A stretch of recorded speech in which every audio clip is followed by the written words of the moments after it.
Hey, spooky people, it's your best friend Kenny, and we are back with some more spooky, disturbing stories. This is the start of the third tier of my Iceberg series, The Unsolved Mysteries and Disturbing Things, Iceberg by Juan. All right, everybody, let's get spooky. Bobby Dunbar. Bobby Dunbar was an American boy whose disappearance at the age of 4 and supposed return were widely reported in newspapers across the United States in 1912 and 1913. In August 1912, Bobby Dunbar disappeared during a family fishing trip in Swayze Lake, Louisiana. After an 8-month search nationwide, a boy resembling Bobby was found in Mississippi with William Cantwell Walters, a traveling handyman. Both Walters and a woman named Julia Anderson claimed the boy was actually Bruce Anderson, Julia's son. The Dunbars, however, insisted the boy was their missing Bobby. After a lengthy legal battle, the courts awarded custody of the boy to the Dunbars, and he was raised as Bobby Dunbar. However, doubts persisted about whether this was actually Bobby Dunbar. And in 2004, a DNA test proved that the boy raised as Bobby Dunbar was not Bobby Dunbar. It was, in fact, Julia Anderson's child. The real fate of Bobby Dunbar is unknown. Now that's wild. You know, they took these people's kid. They said this is our kid. The courts agreed. And then the kid got raised as a new person. Really gives you some interesting ideas as to, like, you know, there's really a lot of thoughts there as into like nature versus nurture and identity and, you know, what happens to that kid. You know, I would, it's pretty interesting to look into what happened to that kid as he got older and the effect that had on him. Joan Risch. Joan Risch was a young mother who disappeared from her home in Lincoln, Massachusetts on October 24th, 1961. And, you know, because of the subject of this iceberg, you know, her disappearance was under mysterious circumstances. Joan's 4-year-old daughter, Lillian, returned home from a play date to find the kitchen covered in blood. There were signs of a struggle, and blood trailed from the house to the driveway. Joan's 2-year-old son, David, was unharmed in the crib. There were several unconfirmed sightings of a woman resembling Joan, acting disoriented and possibly injured, on nearby roads that afternoon. Despite an extensive search, Joan was never found. Her husband, Martin, was away on a business trip at the time. Now, of course, there's always a bunch of theories about what happened to Joan, right? The first, the blood and signs of a struggle suggest Joan may have been attacked and abducted. Seems reasonable. Another theory is that Joan may have staged her disappearance to escape her life. Another theory is Joan may have been injured in an accident and wandered off, becoming lost and disoriented. Now, this case is fascinating for a few reasons. First of all, despite the blood and apparent struggle, the investigators were unable to find any other real physical evidence to point to a specific thing, you know, a perpetrator or an individual who may have caused this. And again, the witness accounts that were supposedly of Joan are unconfirmed, they're unsure. Obviously, this isn't something that, you know, someone could really get away with now. You know, in the early 1960s, there weren't cameras everywhere. Everybody didn't have a Ring doorbell, so you wouldn't be able to track where this person went. I think it's probably most likely, based on the evidence that we see, that was probably most likely some sort of an abduction, based on the blood in the kitchen. I would assume the police were able to determine that it was actual blood. With that kind of blood in the kitchen, that suggests there was some sort of abduction or some other type of foul play. But it's also interesting that they were never able to find her remains. The Trump family. I said Trump, not the other one. That family is too scary. The Trump family case is one of those stories of an ordinary family who went on a sudden road trip in 2016, leaving their home in Sylvan, Australia without telling anybody. Just disappeared. Remember that Fastball song? They made up their minds and they started packing. But where were they going without ever knowing the way? Now this actually happened in 2016, so this was way after that song came out. Mark and Jacoba Trump were farmers, and they had 3 adult children, Rihanna, Mitchell, and Ella. In August 2016, the entire family abruptly left the farm, leaving behind their phones, passports, and credit cards. They seem to be fleeing something, but no one knows what. There are reports of the family being seen exhibiting strange and paranoid behavior. I mean, leaving the phones is very strange as it is, right? So as the things, as the paranoia grew, the family members began to separate. Mitchell left first, followed by Rihanna and Ella, who stole a car to escape their parents. Each family member experienced their own challenges during this period. Mark, the father, suffered a mental breakdown and was found wandering around disoriented. Jacoba was found hiding in the back of a stranger's car.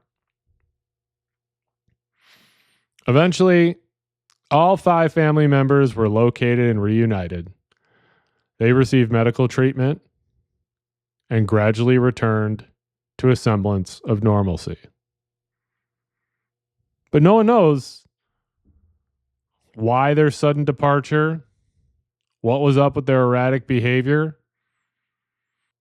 And this case, because of how strange it was, had a lot of media coverage and a lot of public interest. Now, this is one of those cases that it sort of strikes me as something that would have been within the house that may have caused this. We talk about a lot of sort of like, poisonings and, other types of like fungi and other things that people can consume that can create these sort of bizarre mental issues. I almost wonder if there was some sort of contaminant that they took, whether a drug or some sort of natural thing that caused some sort of mass hallucination that led to this, sort of wild mystery. Tammin Shud. The Tammin Shud case is another Australian mystery. These Australian mysteries are usually pretty good. The jokes about Australia, everything's trying to kill you in Australia, where, well, Australia has all of these sort of bizarre disappearance cases. On December 1st, 1948, an unidentified man was found dead on Somerton Beach in Adelaide, Australia. He was well dressed, but had no identification on him. Months later, they discovered a tiny piece of paper rolled up in the pocket of his pants with the words, Tammin Shud. This scrap of paper was torn from a rare copy of the Rubaiyat of Omar Khayyam, a collection of Persian poems. The phrase Tammin Shud appears on the last page of the book, signifying the end. This led investigators to believe it might be a suicide note or a message with a hidden meaning. Others believe that the Tam and Chud slip, along with other seemingly random letters found in the man's belongings, could be some sort of coded message. If it is a code, it's never been cracked. A lot of strange things going on with this case, right? The man's identity remains unknown. The cause of death has never been determined. There was a phone number, a local nurse's phone number was found in the man's belongings, but she claims she didn't know him. And this case remains open. No one has solved this case. Hisashi Ochi. Hisashi Ochi was one of 3 technicians involved in the Tokaimura nuclear accident in Japan on September 30th, 1999. He became known as the man who melted due to the horrific effects of the massive radiation exposure he suffered. Here's what happened. Ochi and 2 colleagues were preparing a batch of uranium fuel at a nuclear power plant when they accidentally triggered a criticality accident, causing a massive release of neutron radiation. Ochi received the highest dose of radiation, estimated to be around 17 sieverts, far exceeding the lethal dose for humans. The radiation caused severe damage to Ochi's body at the cellular level. His chromosomes were destroyed, his DNA was broken, and his internal organs were damaged. He experienced excruciating pain, skin burns, and rapid organ failure. Despite the efforts of medical professionals, Ochi's condition continued to deteriorate. He was kept alive for 83 days against his wishes through extensive medical intervention, including blood transfusions, skin grafts, and experimental treatments. Now, Ochi's case sparked a debate about medical ethics and the limits of life-sustaining treatment. His family's desire to keep him alive clashed with the medical opinion that his condition was irreversible and his suffering was too much. I have to tell you, if you look up the pictures, I'm not going to post any pictures of this case. I'm not going to post any pictures of this guy because they're horrifying. And again, be warned, if you Google these pictures, you're going to see something that's extremely disturbing. This is one of the worst things I've ever seen, and I've been very online for most of my life. It's horrifying what this man was put through. Brings up a debate. Should people who are in that much suffering be forced to stay alive? Should they be kept alive through medical intervention? The reason why having a living will is very important.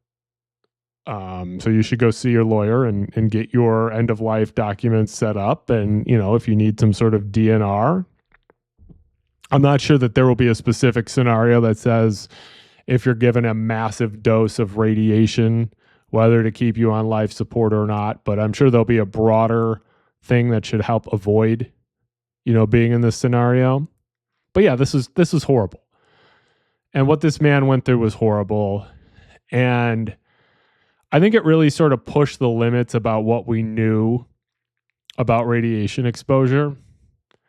Like, I think that people thought that it would cause this sort of damage, this cellular damage. But I don't think a lot of scientists and doctors really understood just how horrific it is. It's one thing to be looking at this thing in a vacuum, in a textbook, in a lab.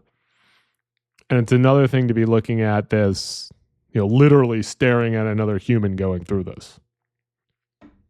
Thunderbirds. Now, you guys know I love cryptids, right? So The thunderbird is a cryptozoological creature associated with large bird-like animals that live in northern Canada and Alaska down to Central America. These similar animals appear in Native American mythology. Since pioneers began moving across North America, sightings of large birds have been reported. Similar stories appear from civilizations all around the world. Native tribes across North America, especially along the Pacific coast and in the Great Lakes region, have stories depicting enormous birds of prey. Some stories told that these birds were so powerful and large that when they flapped their wings, thunder was created. Lightning flashed out of their eyes and water fell off their backs, creating rain. The tribes used thunderbirds to explain some of the things that happen naturally, such as storms and other forms of weather. Now, although these birds are dangerous and powerful, thunderbirds were also seen as benevolent nature spirits, and they sometimes assisted people in their search for food during periods of famine. Now, there's a somewhat recent incident. The 1977 Lawndale, Illinois Thunderbird attack. In 1977, an attack by two unidentified birds on a young boy supposedly occurred. 10-year-old Marlon Lowe was playing outside when he suddenly was attacked by two large birds, one of which temporarily picked him up and carried him over 30 feet before Marlon's mother, Ruth Lowe, ran to her son's rescue, chasing the birds away and then recovering her traumatized son.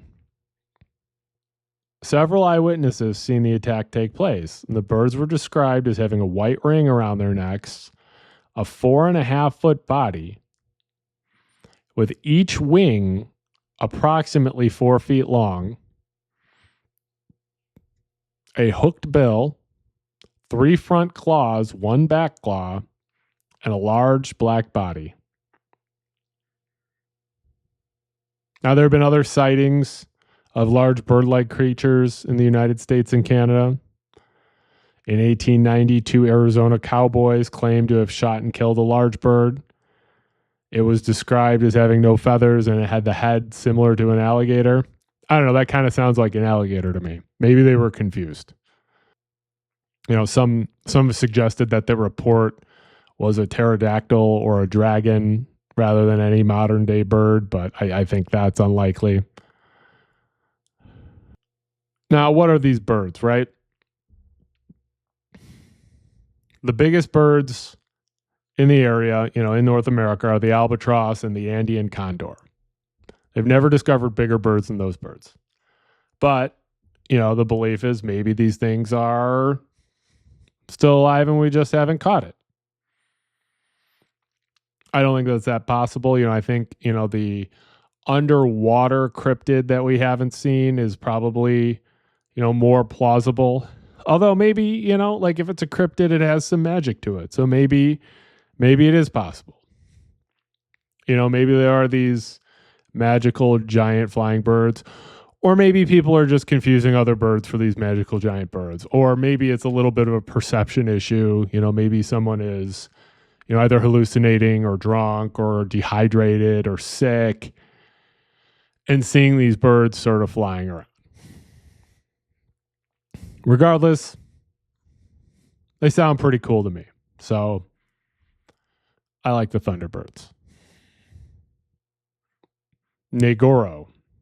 Negoro is a small remote village in the Aya Valley on the island of Shikoku in Japan. It's famous for its unusual population of life-size dolls. Now, we've talked about this. There's just something creepy about these doll islands, right? These dolls are hyper-realistic figures handcrafted by a local resident named Tsukimi Ayano. She began creating them to populate the dwindling village after residents moved away or died. Ayana started making the dolls as a way to cope with the loneliness she felt as the village population declined. Each doll represents a former resident or someone who has a connection to the village. These dolls are incredibly detailed with lifelike features and clothing. They're positioned throughout the village in various poses, mimicking everyday activities like fishing, farming, and going to school. Nagoro has become a tourist destination because spooky people like to see spooky things.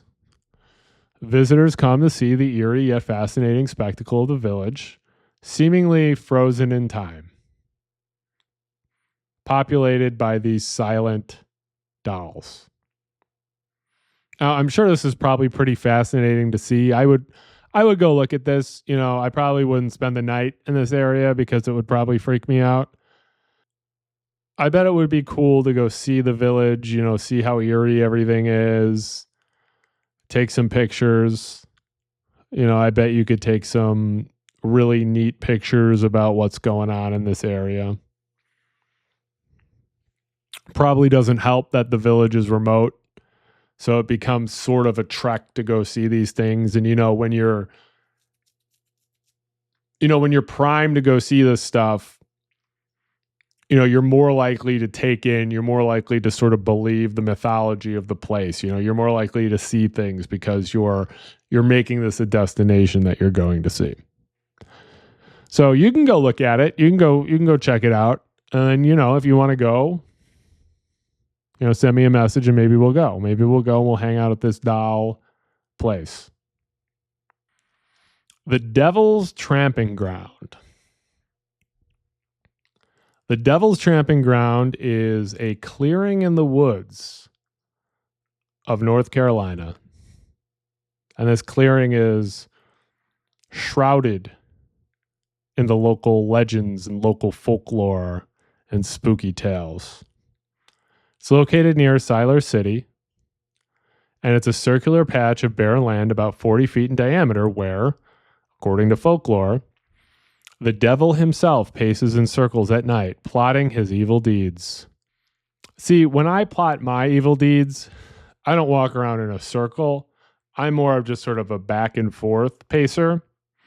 So it's interesting that the devil supposedly walks around in a circle. I wonder what that means. So what's sort of fascinating about this circle is nothing grows in this circle, not even weeds. And it's surrounded by your typical woodland, but the circle is completely bare.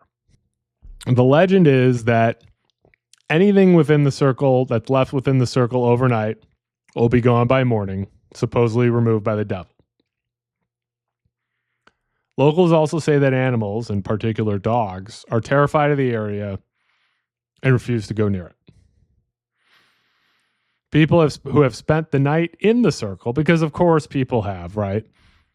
Reported strange occurrences like eerie sounds, unsettling feelings, and even being touched by unseen forces. Now, again, we've sort of talked about this, right?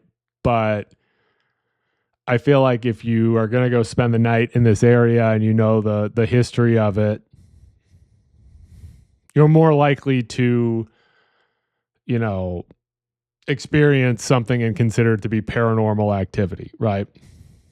Scientists have been unable to explain what's going on here. There's no unusual soil composition or underground water flow or radiation or anything like that.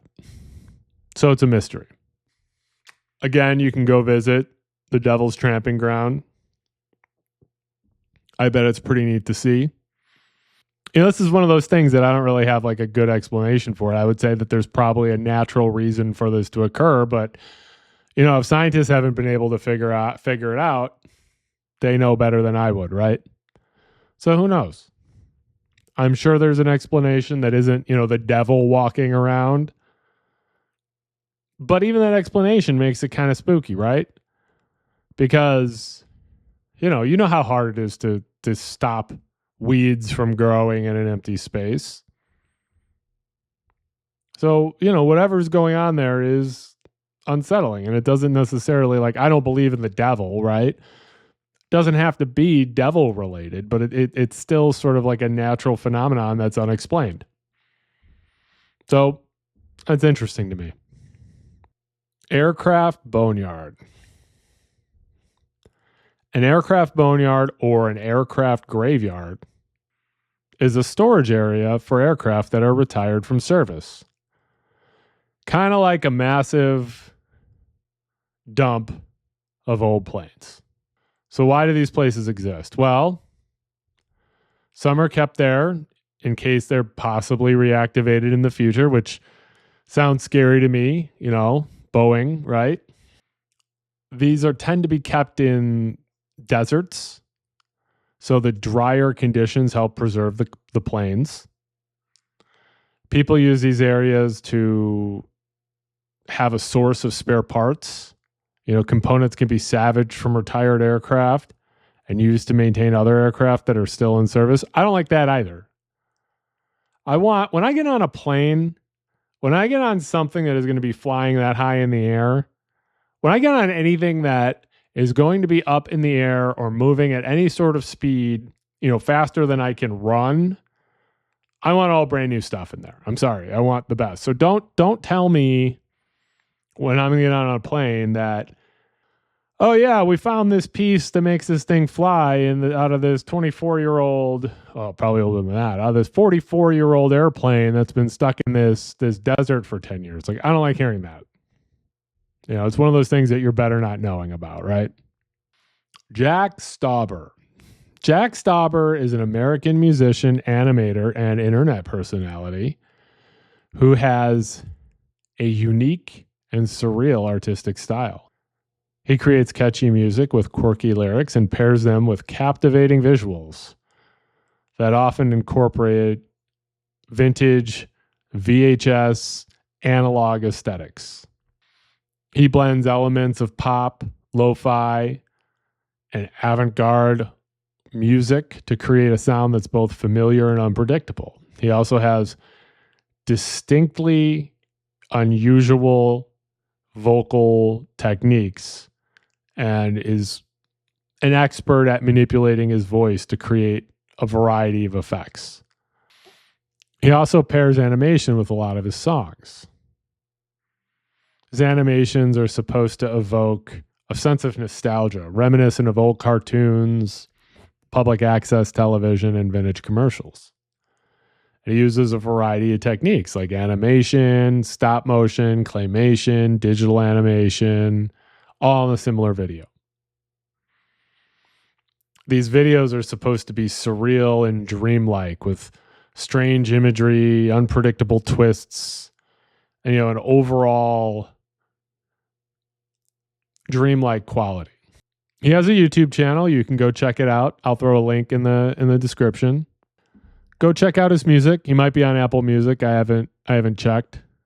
Go check out his music. Go watch his videos. Maybe you'll like him. The Agamemnon counterpart. The Agamemnon counterpart is an animated video that has gone viral online because of its unsettling animation. The animation is crude and chaotic, featuring distorted figures, flashing colors, and strange imagery. The audio is jarring, with screams, distorted music, and other types of shocking sound effects. There's no narrative to this video. Overall, the atmosphere of this video makes you feel at unease and confused. Now, no one knows who made this video. No one knows why they made this video, but I would imagine the reason is it's some sort of avant-garde art piece or some sort of commentary on, the internet. Others claim it may be an alternate reality game or online puzzle, though no one has figured that out. So if it is one, it hasn't, done very well.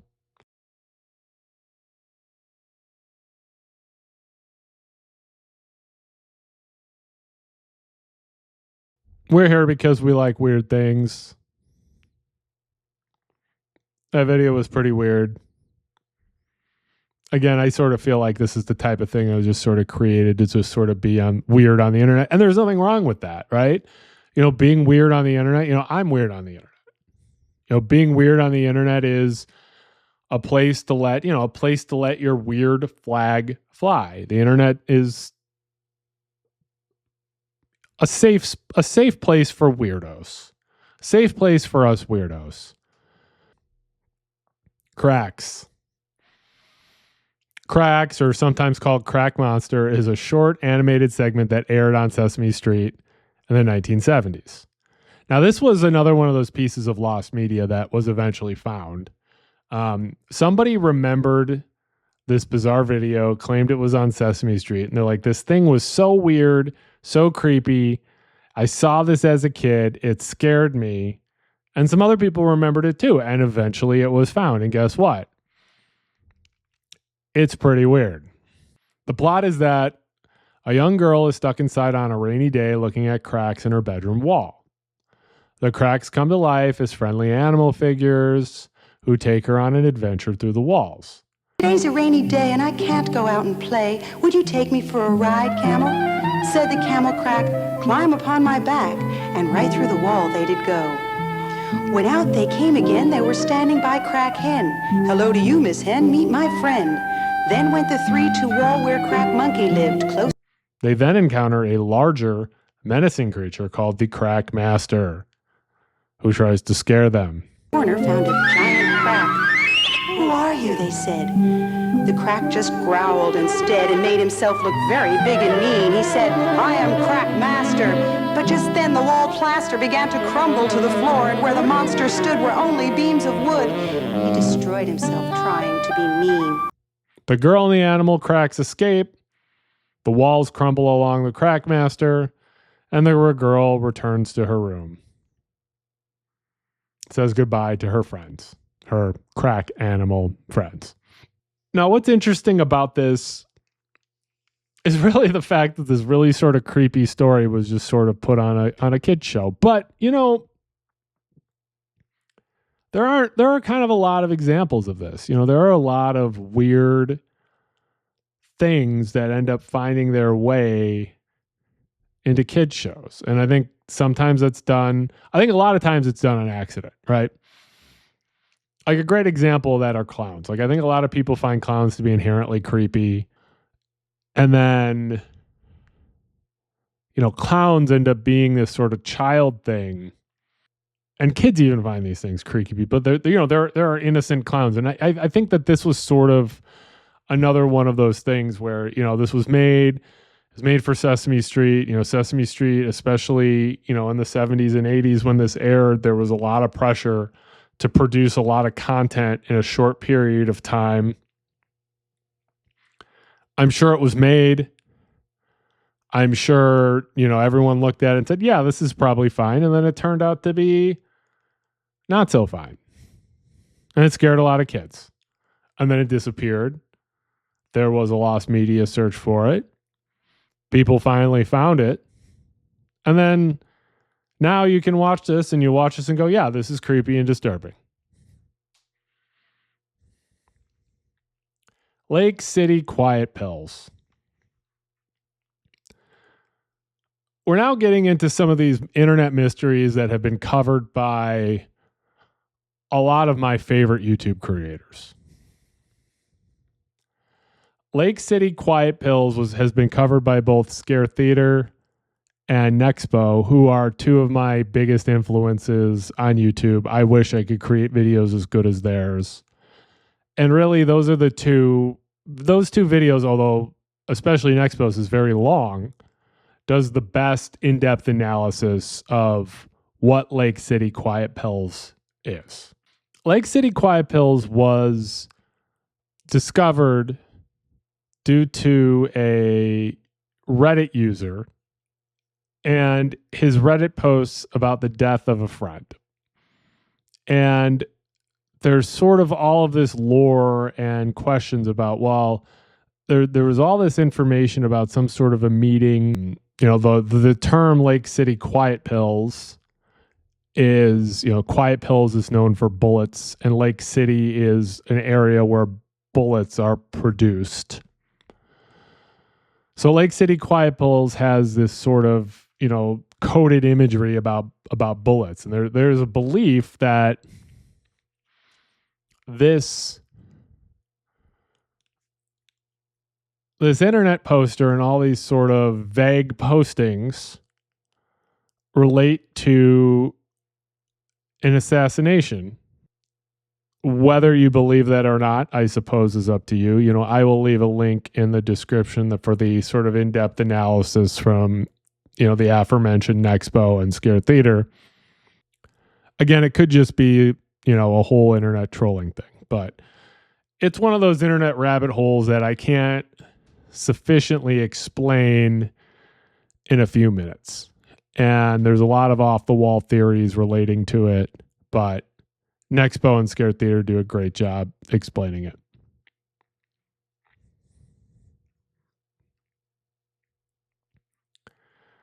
The Anguished Man painting.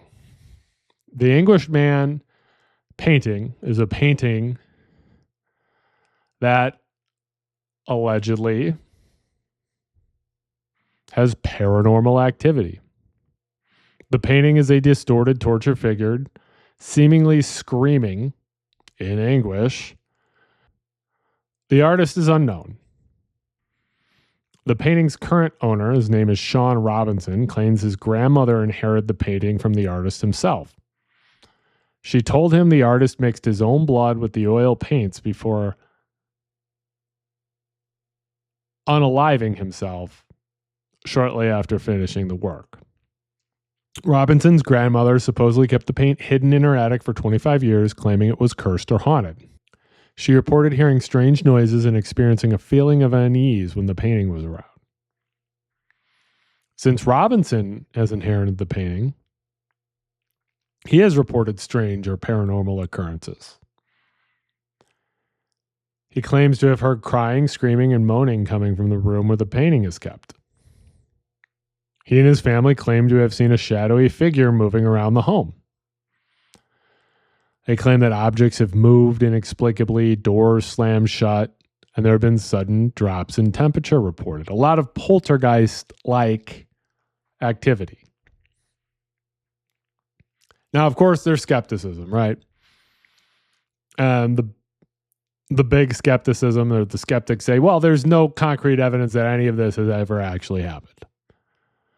There's no records that confirm the artist's identity or this, legend that he used his own blood before unaliving himself.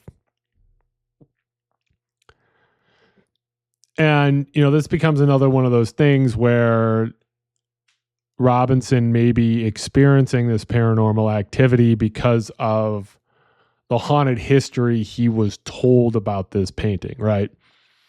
He was told that this painting was haunted, and therefore when he hears bumps or whatever, which could be, whatever, it could be animals, it could be the house settling, it could be all sorts of stuff, he's more likely to believe it's related to this haunting painting, right? Robinson claims he's locked the painting away in a secure location and he refuses to sell it despite receiving offers. This is another one of those stories that, sure, it might be haunted. It might not be. Might be something you can't really experience it itself because it's hidden away. But, this is something that, if you want to believe it's haunted, great. I don't really believe it's haunted. I believe it's just a creepy painting. The upsweep sound. The upsweep sound is a mysterious underwater sound that scientists have been unable to explain since it was detected in 1991. Kind of like the bloop. It's a series of narrow-band upsweeping sounds lasting a few seconds each, and it was loud enough to be recorded across the Pacific Ocean. The sound is characterized by its unique rising frequency pattern. So they gave it the name upsweep because it was sweeping up. Some feel like the sound sounds like a siren or a howl. Now, what's interesting is this sound is sort of ongoing, right? Researchers have been able to pinpoint the source of the sound to a remote area on the Pacific Ocean near an area of known volcanic activity. Now, and I think that's your answer. Volcanic activity is probably what is causing this sound. Underwater volcanic activity. Others believe it might be a large marine animal, although there's no known animal that is capable of producing such a sound on such a scale. And there are other ideas such as tectonic plate movement or underwater landslides. And while the upsweep is still detectable, its intensity has been decreasing since it was first discovered. Kind of like all of us, right? All of our intensity has been decreasing. I believe it's probably related to the volcanic activity, although it could be tectonic plates or those two things could be interrelated too. It is kind of another one of those cool, spooky ocean mysteries. Like, what is this thing, And I always want to believe it's Cthulhu.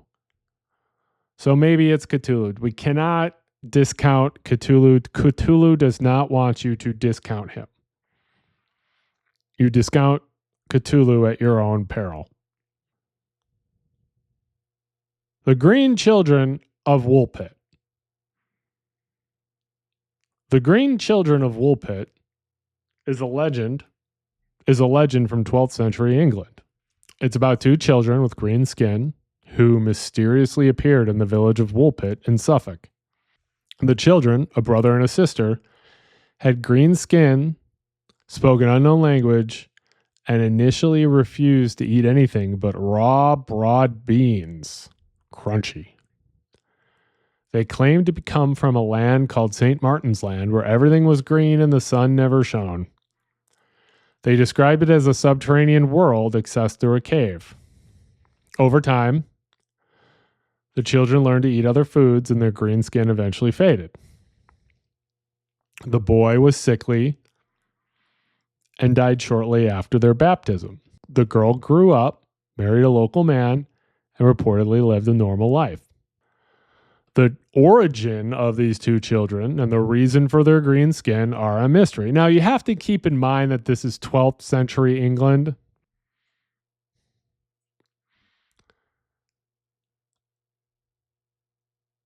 I feel like there's a lot of, sort of the story might have been exaggerated, right? So some people believe that this is just a folk tale or a fairy tale. Others believe that these were possibly Flemish immigrants and that their green skin could have been caused by malnutrition or a medical condition. I think both are pretty plausible explanations, or both might fit with each other. There might have been two kids with some strange looking skin, and because of their malnutrition or disease or some type of poisoning. And then as people saw them, it became sort of this story that sort of got passed down and sort of exaggerated and created, kind of like folklore is created. The Man in the Iron Mask. The Man in the Iron Mask is a mystery about a real prisoner during the reign of King Louis XIV of France, and his identity is unknown. He was arrested in 1669,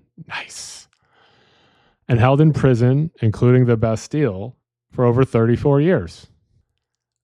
For some reason, his identity was concealed. He was required to be masked, and his jailers were instructed to never speak to him except to provide for his basic needs. He died in the Bastille in 1703 and was buried under the name Marchioli. Now, you might remember this movie. I saw it, and when I say I saw it, I watched it on an airplane and fell asleep during it, but I got the gist, right? Leo was in it, remember? There are a lot of theories as to who this guy was. The first was the twin brother of Louis XIV. This is one of the most popular theories. It suggested that it was his identical twin hidden away to prevent any challenge to the throne. Kind of a mean thing to do to your brother, but seems about it tracks about that time, right? There have been some other suggestions, including the son of Charles II of England, or a disgraced general, or an Italian diplomat who betrayed Louis XIV. This is one of those mysteries that, is just sort of endured. I'm sort of surprised they've never really been able to figure this one out. You think that there would be some sort of evidence they would be able to, test for DNA or something like that. But this has also become one of those stories that, because of the tale being told, the power and the mystery of folklore has sort of changed the details of the story, which affects the ability of people to be able to figure out what exactly this was. Christine Collins. Oh boy.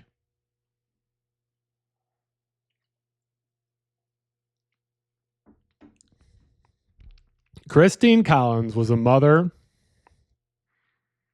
whose 9-year-old son, Walter, disappeared in 1928 in Los Angeles. On March 10th, 1928, Walter Collins vanished from his home in Lincoln Heights, Los Angeles. Christine searched for him, and the police searched for him, and initially there was no results. 5 months later, the LAPD presented Christine with a boy claiming to be Walter. Despite her insistence that the boy was not her son, the police pressured her to take him home and try him out. Yeah, go try this kid out. He's probably your son. He's probably good enough. Christine continued to assert that this boy was not her son, providing evidence like dental records and testimonies from her friends and teachers. And the LAPD said, no, you're wrong, and accused her of being an unfit mother. So, to silence Christine, the LAPD had her committed to the Los Angeles County Hospital psychiatric ward. While Christine was in the psychiatric ward, the boy confessed to being an imposter named Arthur Hutchins Jr., a runaway from Illinois, who had been coached by a drifter to impersonate Walter. Christine was eventually released from the psychiatric hospital and continued to search for Walter, but he was never found. That's a wild story, isn't it? Try him out. Like, I love that. Try him out. You'll like him. This kid will be just like him. You won't even notice the difference. Now, there was a movie called The Changeling, starring Angelina Jolie, that came out. It's a pretty good movie. Directed by Clint Eastwood. Megumi Yokota.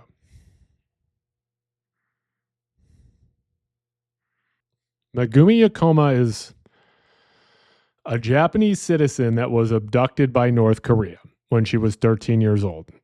She was on her way home from school in Niigata, Japan, on November 15th, 1977, when North Korean agents kidnapped her. She was kidnapped when walking home from badminton practice. Witnesses reported seeing her being dragged into a boat by several men. She was taken to North Korea, where she was forced to learn Korean and eventually used to train North Korean spies in Japanese language and culture. In 2002, North Korea admitted to abducting Megumi and several other Japanese citizens. However, they claimed she had died in captivity in 1994. However, Megumi's family and the Japanese government dispute North Korea's claims about her death, and that there is evidence suggesting that she still may be alive in North Korea. Her parents continue to fight for her return. And they have met with world leaders to continue to raise awareness about abductions. Now, I know in the United States, we sort of, we consider North Korea, a dangerous area, but we sort of consider them sort of just like, this small area that's far away that doesn't really have any actual effect on us, right? And you sort of forget the fact that North Korea does terrible things to not only their own citizens, right? But they go out of their way to kidnap other citizens of other areas. And, this in particular is terrible. I can't imagine what these parents must have felt finding out what happened to their kid and, having to worry about that, for their entire lives. I hope eventually, if Megumi is still alive, that she comes home, obviously, but, it's not looking good. The Springfield Three. The Springfield Three refers to an unsolved missing persons case that began on June 7th, 1992, when 42-year-old Cheryl Levitt, her 19-year-old daughter Suzanne Streeter, who went by Susie, and Susie's 18-year-old friend Stacy McCall disappeared from Levitt's home in Springfield, Missouri. Susie and Stacy had just graduated from Kickapoo High School that day and spent the night celebrating at various parties. They ended up at Susie's mother's house in the early morning hours of June 7th. There were no signs of struggle inside the house except for a broken porch light globe. All of their personal belongings, including cars and purses, were left behind. A message was left on the answering machine that police initially believed may have provided a clue, but it was inadvertently erased. Oops. Great job. Despite extensive investigation, the police have never been able to find any concrete leads in this case. Several potential suspects have been investigated over the years, but none have been definitively linked to the disappearances. Various theories have been proposed, including kidnapping, foul play, and even a possible connection to a local prison escapee. I feel like all three of those are the same theory, right? Kidnapping is foul play, and if there was a connection to the prison escapee, it was probably kidnapping and foul play. The Springfield 3 case remains a baffling missing persons case in the United States. And there is a lack of evidence for a complete disappearance of 3 individuals, seemingly without a trace. Mr. Cruel.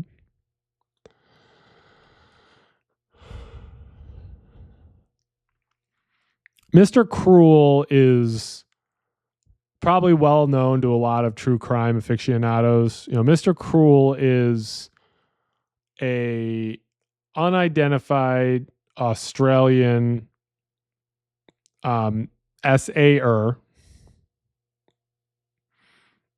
grape-er, who terrorized Melbourne in the 1980s and 1990s. He's believed to be responsible for at least 4 attacks, 3 of which involved the abduction and essay of young girls, and at least 1 suspected murder. The Mr. Cruel's case is disturbing and fascinating to true crime fans for a few reasons. First of all, his MO, his modus operandi. He was incredibly meticulous. He conducted surveillance of his victims and their families before striking. He would know their routines, their homes, and would disable their phone lines before he would enter. He would always wear a balaclava and gloves. He would leave very little forensic evidence. He was frequently armed, usually with a knife, sometimes with a gun, and would use binding to control his victims. He would bathe his victims before assaulting them. And he supposedly would photograph and videotape his victims, although that material has never been recovered because they don't know who this guy was, so they've never recovered it. The name Mr. Cruel originated from the press. Mr. Cruel has evaded capture and identification. He was able to do so because he managed to somehow leave very little evidence and was very careful to hide his identity. There's a belief that he may have military or police training. And some believe that due to his, meticulous planning and avoiding leaving clues. This case remains unsolved. And there are frequently sort of theories that people will have online, usually on Reddit. I remember there was a Reddit post a few years ago where someone thought that possibly their dad was Mr. Cruel.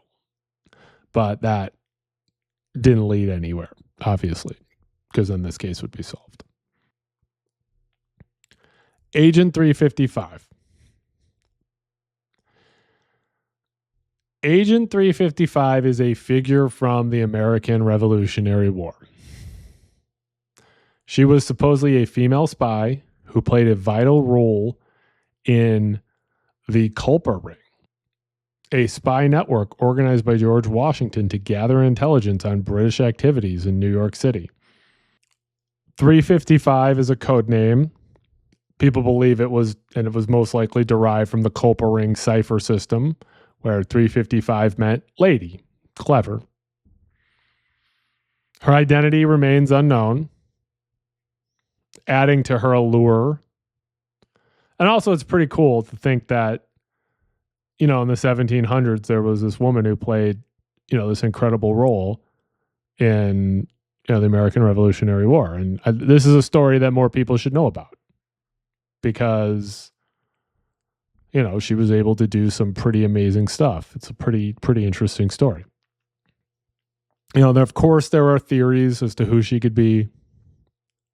Historians believe that she likely had high social status, which allowed her to move freely in British circles to gather this valuable information. They believe she may have been connected to prominent British loyalists or even, British officers. So she was able to obtain this intelligence. Agent 355 is considered one of the first female spies of the United States. And, to be fair, considering it was in the American Revolutionary War, one of the first American spies ever. And, she was very brave to be able to do this, especially, in the 1700s. I think it's a cool story. I think there should be, more. I think it should be a more well-known story. Should go check out, there's a recent movie that came out called The 355. You should go check out that movie if you're interested. In Agent 355. Shay St. John. Shay St. John is one of those first early internet fictional characters that freaked people out, when people still had dial-up connections, right? She's not a real person. She's a fictional creation created by artist Eric Fournier. She is depicted as wearing a series of plastic masks, often with mismatched mannequin parts for limbs. She creates this very unsettling, uncanny valley effect. Her videos are surreal with disturbing dances, nonsensical monologues, strange imagery, and though dark humor, they're absurd but funny, and they make fun of a lot of typical social norms. The story was that Shay was a supermodel who was disfigured in a train accident, and she rebuilt her body using mannequin parts. And she, of course, because we're all weirdos, or a lot of us weirdos are on the internet, got a cult following. Sadly, her creator, Fournier, tragically passed away in 2010 due to complications from his alcoholism. And his death, meant the end of Chez St. John. Alan Tutorial.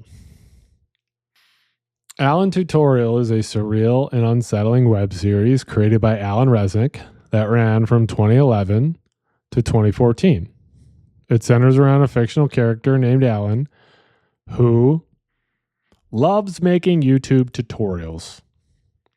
However, the tutorials get weird, right? Because it's the internet and we get weird on the internet. So let's watch one. As you can see, the series is shot in a low budget DIY style with static camera angles and very minimal and poor editing. The videos just come off as eerie and weird. Start off normal, but get stranger and stranger. And you could sort of see, Alan's mental state just sort of deteriorate, and he becomes increasingly paranoid. And as a result, the videos become more erratic and bizarre. And there's all these cryptic messages and dark humor, and it's just the perfect mix of weirdness and dark humor that it just hit all the right buttons to make this thing go viral. Local 58. Now, Local 58 is an analog horror web series, and we're going to be talking about some more analog horror and digital horror web series. This one is by cartoonist Chris Straub, and it's presented as found footage from a fictional public access television station in Mason County, West Virginia.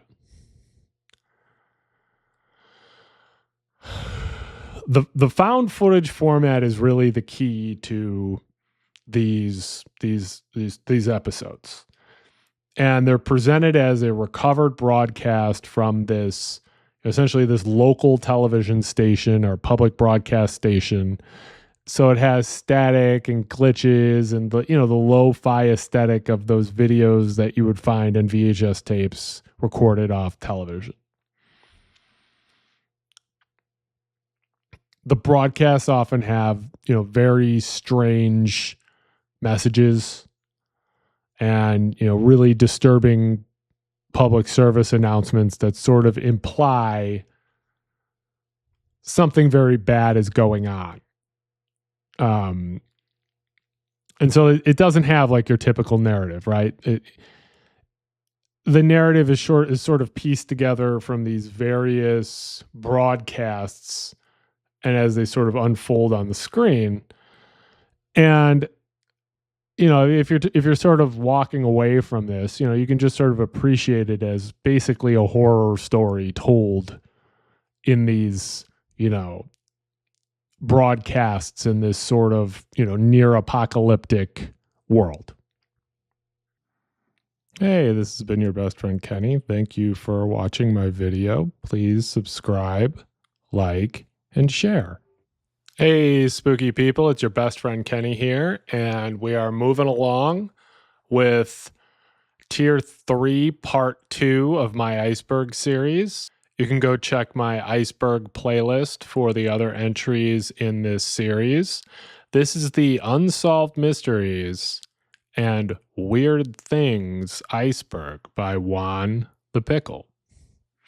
Again, this is Tier 3, and this is Part 2 of Tier 3. Let's get spooky.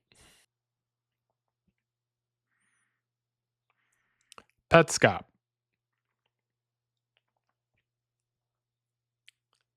Petscop is actually one of my favorite internet mystery videos. It's a web series that uses a type of digital horror. The idea is a lost PlayStation game called Petscop is discovered by a narrator named Paul. Now, you never see Paul, and instead, you just watch Paul play through this lost, strange Petscop game. The videos themselves are strange, cryptic, sort of seems like a bunch of nonsense. But as the narrative goes on, the more bizarre, the more disturbing the story gets.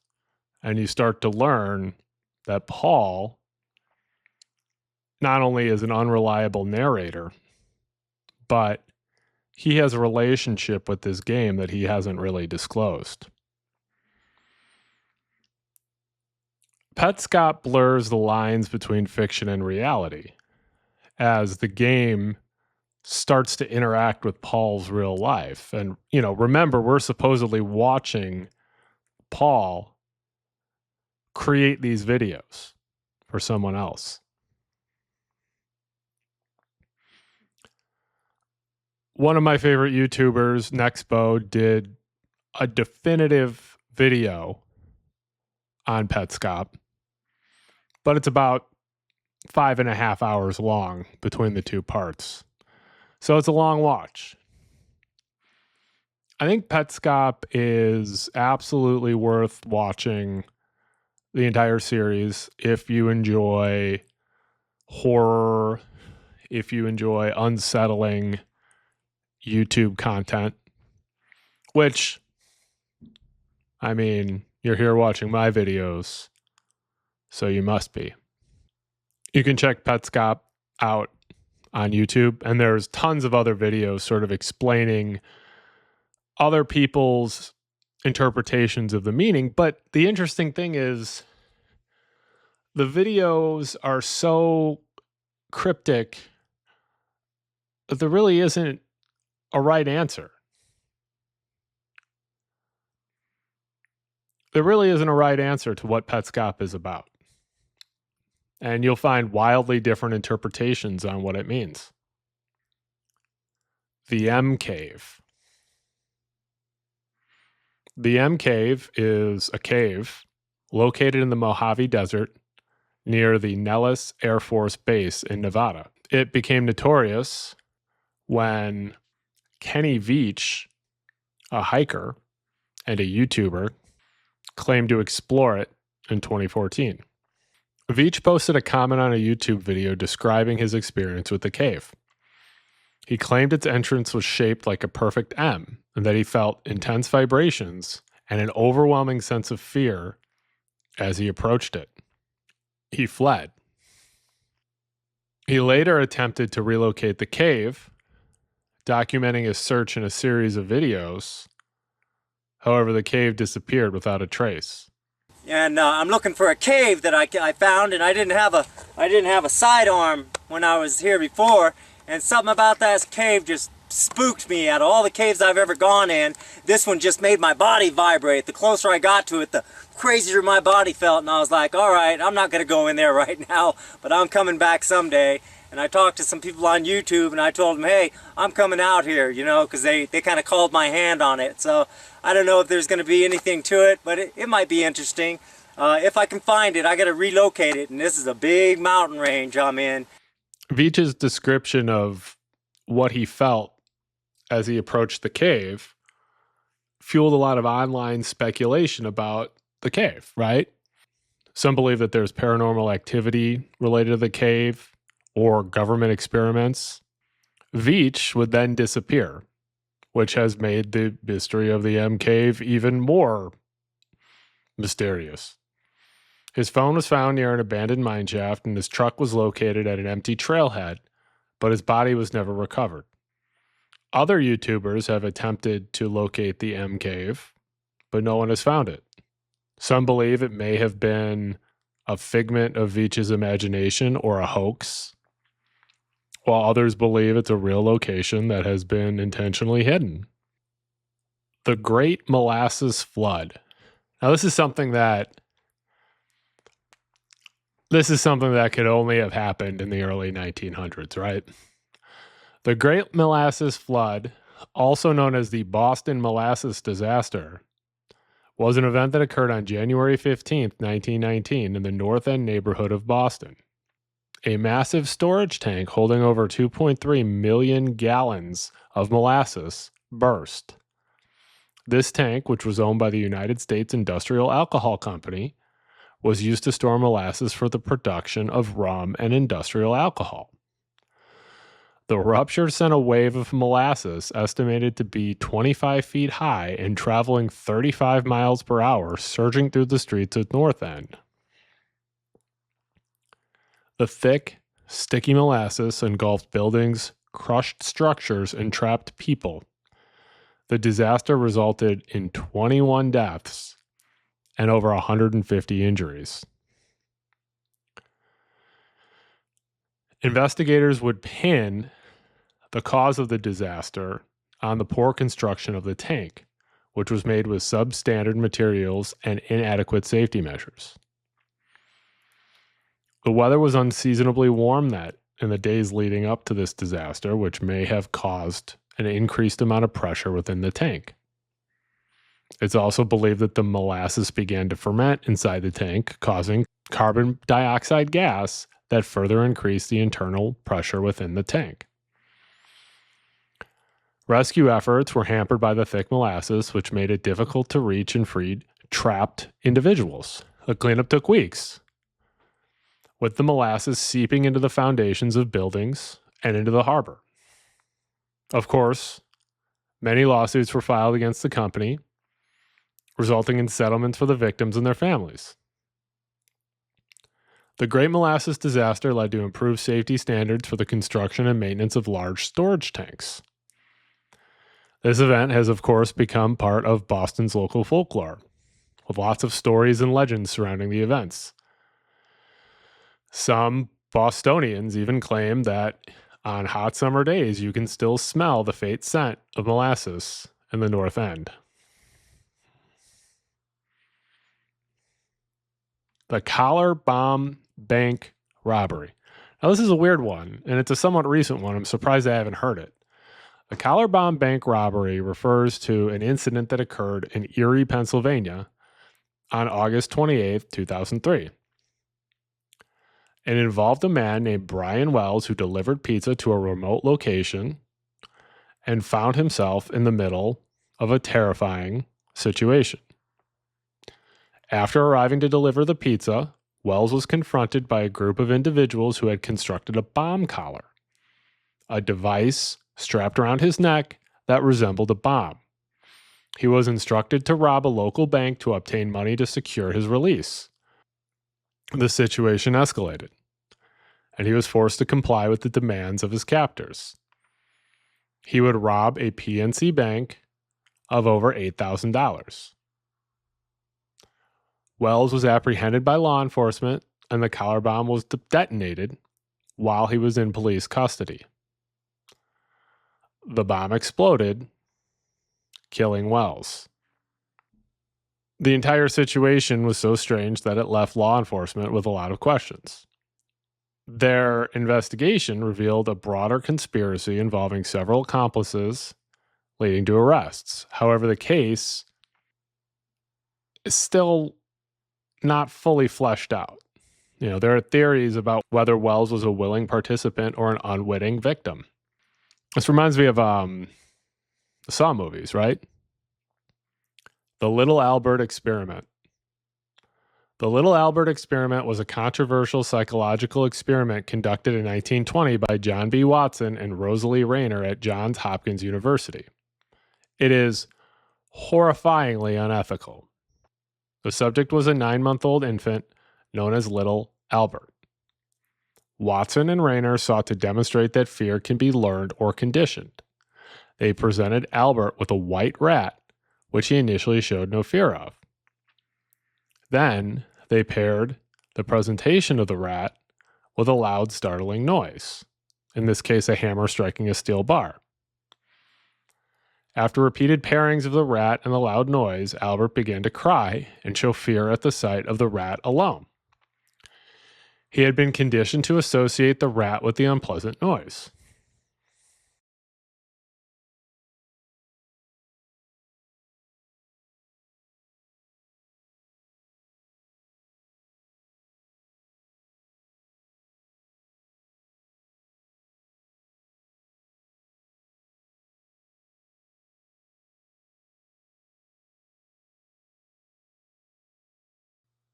Albert's fear also generalized to other furry objects and animals, like a rabbit, a dog, and even a Santa Claus mask.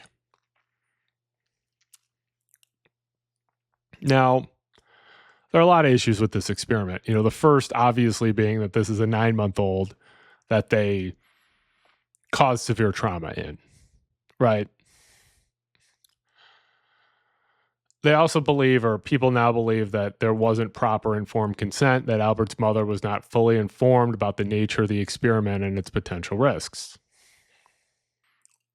Watson and Rayner also did not attempt to uncondition Albert's fear, leaving him with a potentially lasting phobia.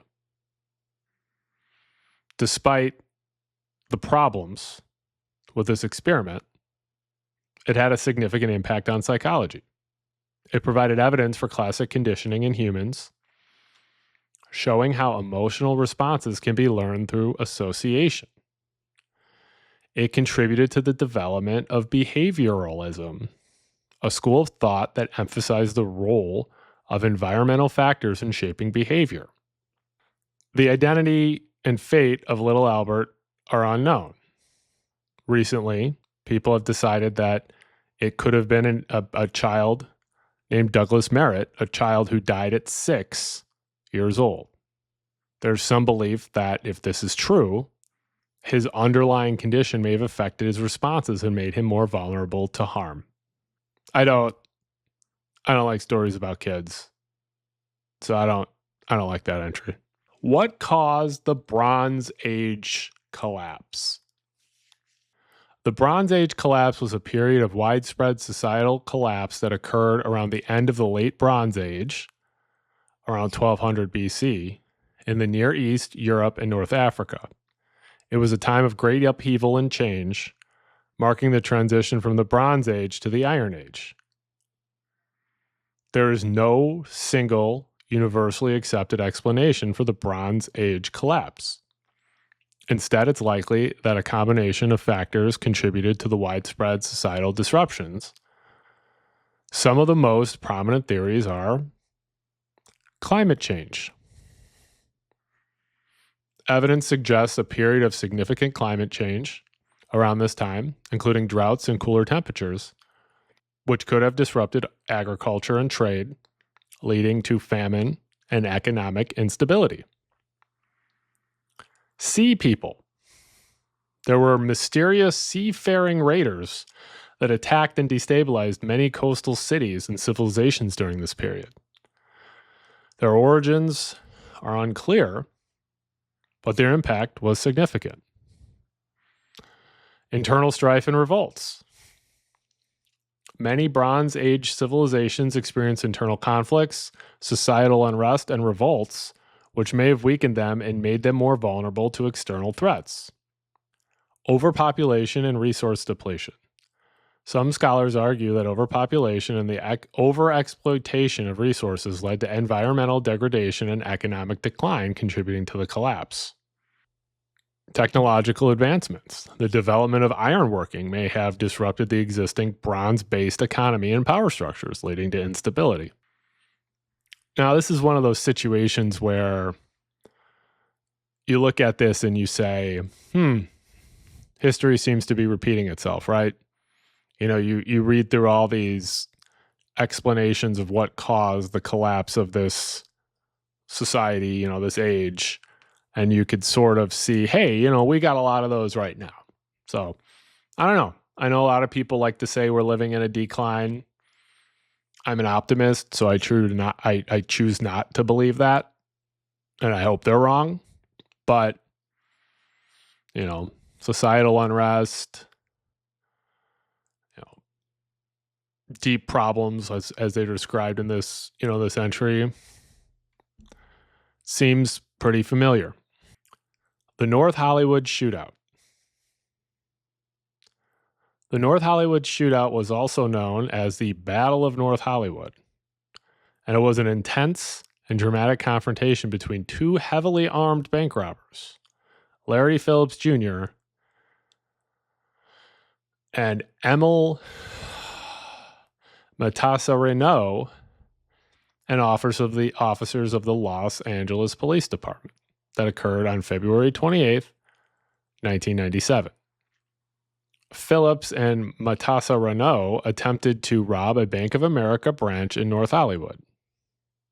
They were armed with illegally modified, fully automatic rifles, wearing body armor that could withstand most handgun rounds.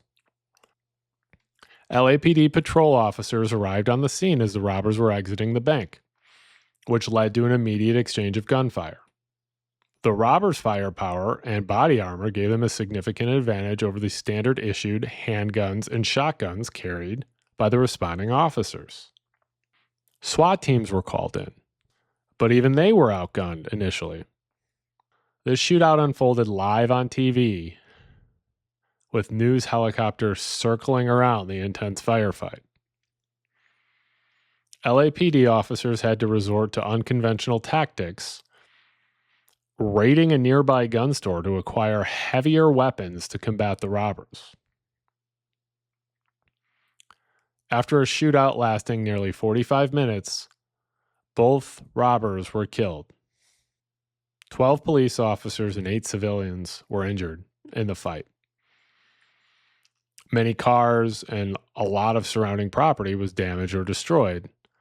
There was nearly 2,000 rounds of ammunition fired. The shootout led to law enforcement seeking to have access to more powerful weapons and better body armor.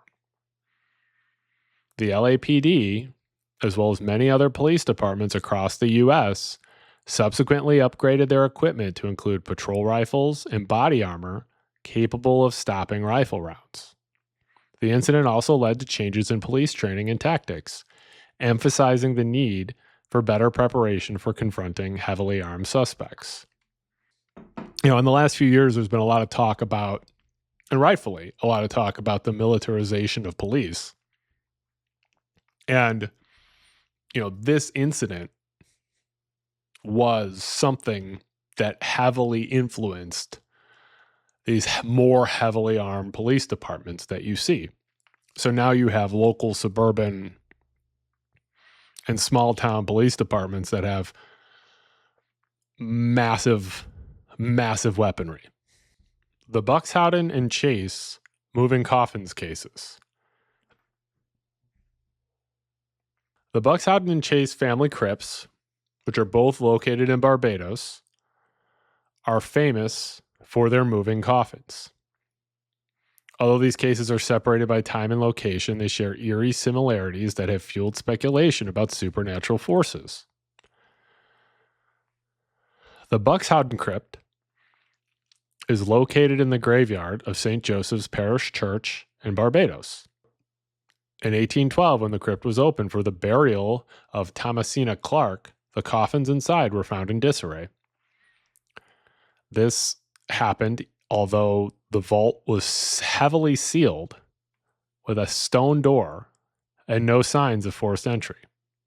The coffins were rearranged, but the disturbance reoccurred each time the crypt was opened for subsequent burials. This led to theories of floods, earthquakes, or, of course, ghosts. The Chase Vault is located in the cemetery of the Christchurch Parish Church in Barbados. And starting in 1812 with the burial of Thomas Chase, the heavy lead coffins within the vault were repeatedly found displaced and in disarray whenever it was opened. Again, the vault was heavily secured, this time with a massive marble door with no evidence of human intrusion. There were several investigations to try to solve why these coffins were moving, and eventually the coffins were removed from the vault and buried elsewhere in the churchyard. Now, this is one of those situations where it seems like the most likely solution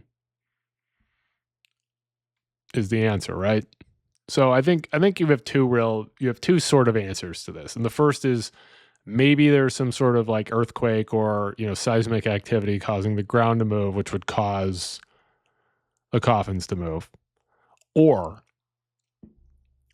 those vaults weren't as sealed as people thought they were, or someone was able to get into those vaults and move them around, whether it was for hoax purposes or grave robbing purposes or whatever. I think that's your answer right there. The Blood Falls of Antarctica. The Blood Falls are a incredible natural phenomenon in Antarctica. It's a blood red waterfall that flows out of the Taylor Glacier, not the Taylor Swift Glacier. She doesn't have a glacier yet, as far as I'm aware, and stains the ice-covered surface of West Lake Bonny in the McMurdo Dry Valleys. Well, why does it look like blood? Well, the water flowing from the Blood Falls is heavily rich in iron. When iron-rich water comes in contact with air, it oxidizes, which creates the distinctive blood red color. The water originates from a subglacial lake that was trapped beneath the Taylor Glacier millions of years ago. This lake is extremely salty, kind of like a lot of people I know, and rich in iron.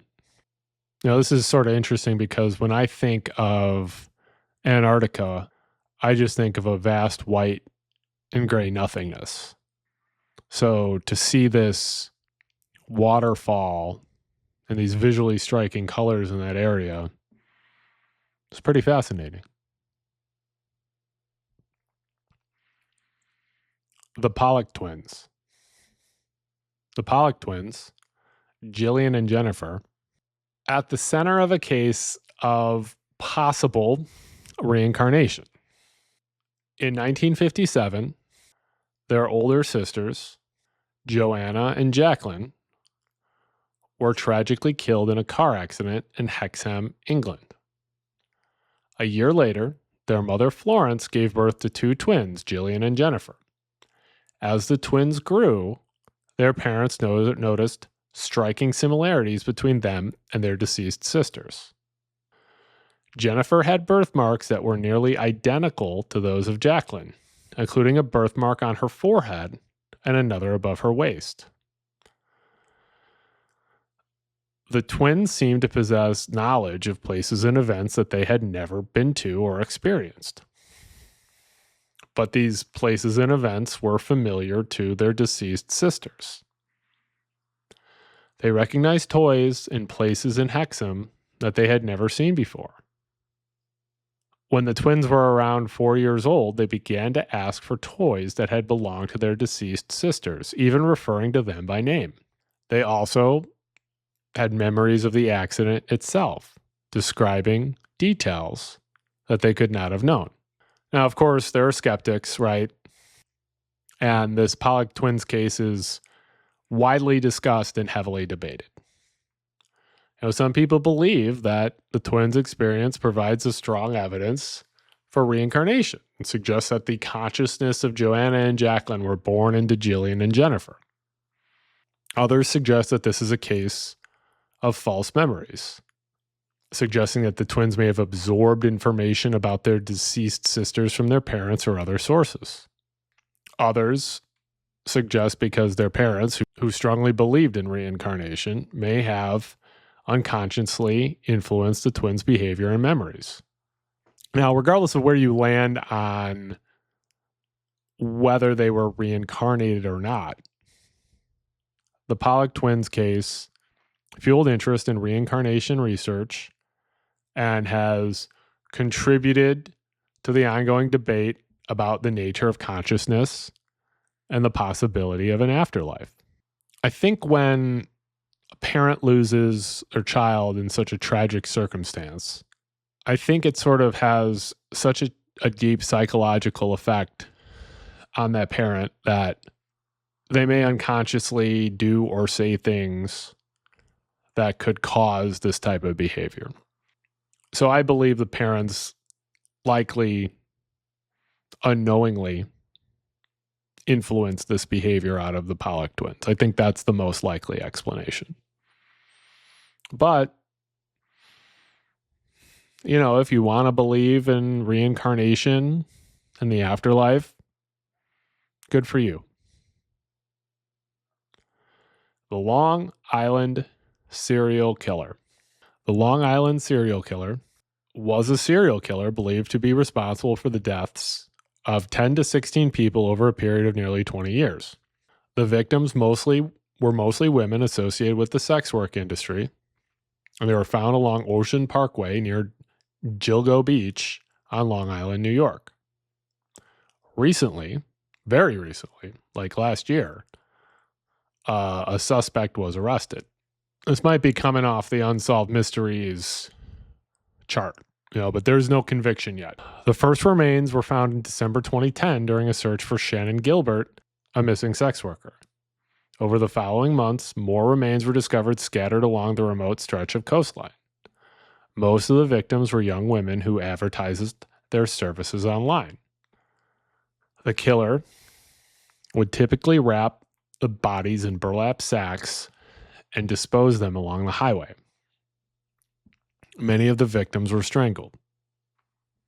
In July 2023, Rex Heuermann, an architect from Long Island, was arrested and charged with the murders of 3 of the 4 Gilgo 4 victims: Megan Waterman, Melissa Barthelemy, and Amber Costello.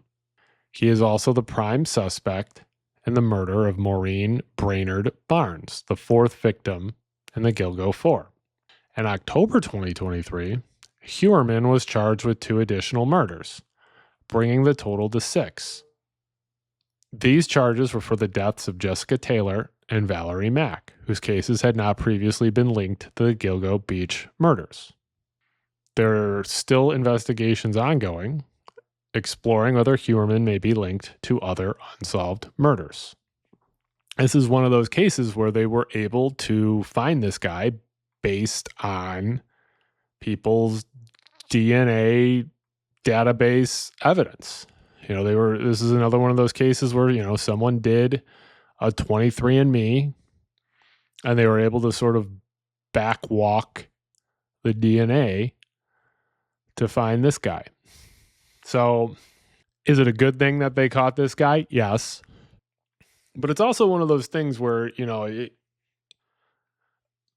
was a big rush to just sort of give your DNA to these companies to find out, your heritage. It was neat to find out that you're, 12% Scottish or,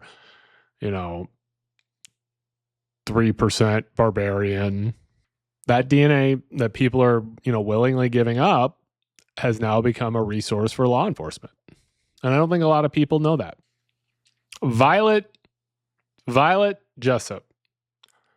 Violet Jessup was an ocean liner stewardess and a nurse who earned the nickname Miss Unsinkable for surviving not 1, not 2, but 3 major maritime disasters in the early 20th century.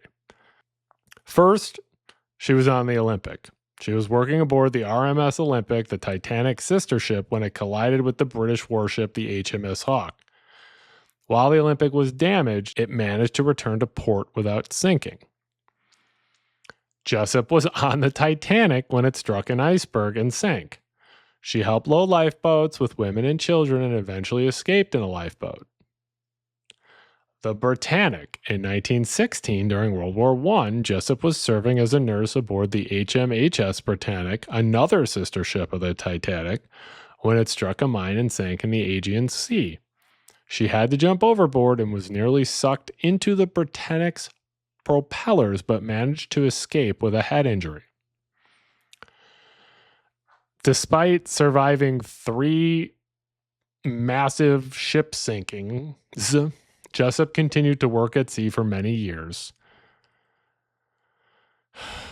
She wrote a memoir about her experiences, called The Titanic Survivor, which provides a first-hand account of all 3 of these events.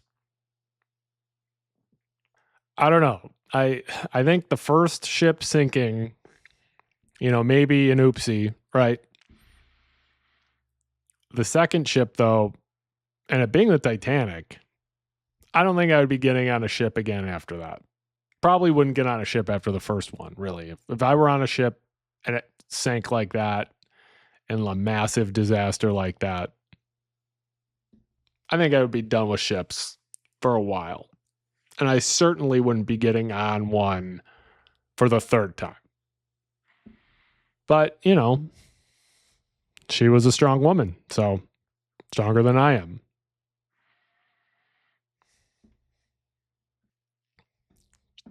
Hans Nilsen Langseth.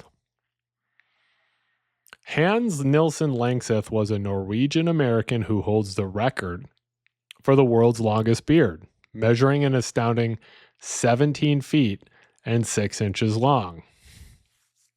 I got a ways to go. Here's what we know about him. He was born in Norway and immigrated to the United States in 1867, settling in Iowa with his wife and children. He began growing his beard at the age of 19 for a beard growing competition. After winning, he never stopped. See, they used to be so bored in the older times that they would have beard growing competitions. Like that's a long time. Langseth spent most of his life as a farmer. For a while, he toured with the circus, showcasing his incredible beard. However, he grew tired of the constant tugging and attention from curious onlookers. He died in 1927 in North Dakota, and his family donated a portion of his beard. They didn't get the whole beard. They just got a portion. Now, I didn't know this because I tend to keep my beard pretty trim, but the average beard stops growing after a few feet. Langseth's continued to grow throughout his life. He reportedly kept it braided and coiled to prevent it from becoming a hindrance. I imagine even braided and coiled, it would be quite the hindrance. You know, someone who has had a beard for a long time now, it reaches a certain length where it becomes non-desirable. And I've never really let it grow much past that length. You know, and you could just sort of feel it. Like you can just sort of feel like it's time to go trim your beard. So I can't imagine letting a beard grow that long. It sounds terrible. Miran Dajo. Miran Dajo was a Dutch performer famous for his unbelievable act of impaling himself with swords and other objects without being injured. He would have assistants run swords and even metal tubes through his body, seemingly piercing vital organs. He appeared to experience no pain or bleeding, and the wounds would apparently heal quickly. Dajo would even perform for doctors and would then undergo x-rays, which seemed to confirm that the objects were indeed passing through his body. Doctors couldn't explain how he survived these seemingly fatal injuries. Comment upon the demonstration. His explanation was given in the presence of Chaplain Pincher, Daily Express science correspondent. Here is Chaplain Pincher to report. You are going to see a man have a 28-inch sword thrust through his body without hurting him. This is no fake, neither is it a miracle. It could probably be done to you if you were willing to submit first to a dangerous operation. My authority for saying this is one of our most distinguished surgeons who saw the film with me. He explained it all this way. Dajo claimed he was not performing a trick, but rather demonstrating a higher power and the ability of the human body to transcend physical limitations through spiritual connection. He believed a divine force protected him. His nickname was the human pincushion. In 1948, Dajo died after swallowing a steel needle and refusing medical treatment for several days. His undoing was actually swallowing the needle, not just sticking it into his gut. That's how they get you, right? Now, there are theories as to how he was able to do this, right? Some people believe he was able to do this after years of training, you know, maybe by slowly increasing the size of the piercings and developing a high pain tolerance. Others believe he may have had a unique understanding of anatomy and carefully selected his piercing locations to avoid major blood vessels and organs. Some people believed he may have entered a trance-like state, or, a meditative state that would reduce his perception of pain and would potentially slow his bleeding. This sort of reminds me of, those magicians, right? Was it Mind Freak and David Copperfield and stuff like that? And I'm of the opinion he was probably doing some sort of illusion, that there was some sort of smoke and mirrors behind this act. But, take it for how you want. If you want to believe he was, special at figuring out how to pierce himself, or, was able to conjure up protection, great. Jeff the Killer original image. So Jeff the Killer is a famous creepypasta, famous story that, was spread online and online forums, and it would circulate with an image purportedly of Jeff the Killer, of a pale grinning figure with lidless eyes. And the thing is, recently people have realized that, hey, we don't know where this original image came from, because it's obviously a photoshopped image, right? But people decided they wanted to find, okay, well, what was the original image that was photoshopped here? Nobody knows. Or there's been some search. There's some people who believe they found it, but there's no, real, there's no real consensus that it's been found, at least yet. One of the problems is that there's no real known origin for the Jeff the Killer story. It started in Japanese image boards and made its way to, English image boards, and then, spread online. And since they can't find the source of it, they can't find the source of the picture. Recently, a YouTuber named Mudahar, his handle is Some Ordinary Gamers, has offered a bounty for information leading to the original image. There have been leads. There have been people chasing down things and finding, less manipulated pictures, but the actual picture has not been found. And, people have said, make Mudahar pay up. And I support that. And I think Mudahar is a nice guy. I like his videos, but make him pay up. So hopefully someday they'll find this picture, and Mudahar will have to open up his big old wallet and pay somebody. The afterlife. This is a massive one, right? But, nobody knows what happens when you die. And there's all sorts of beliefs about what happens when you die. Basically, every culture has multiple beliefs about what happens when you die. Some people believe in heaven, or a heaven-like place that you go when you die. Some people believe that nothing happens when you die. As someone who's not religious, or someone who was raised Catholic and then at a young age decided he was no longer interested in being religious, as you watch people you love pass, you sort of start to understand that the idea of heaven seems nice. And, when you worry about what happens when you pass, or, when I worry about what happens when I pass and the people I love, it sort of scares me that, I would like them to believe that, there was something else for me.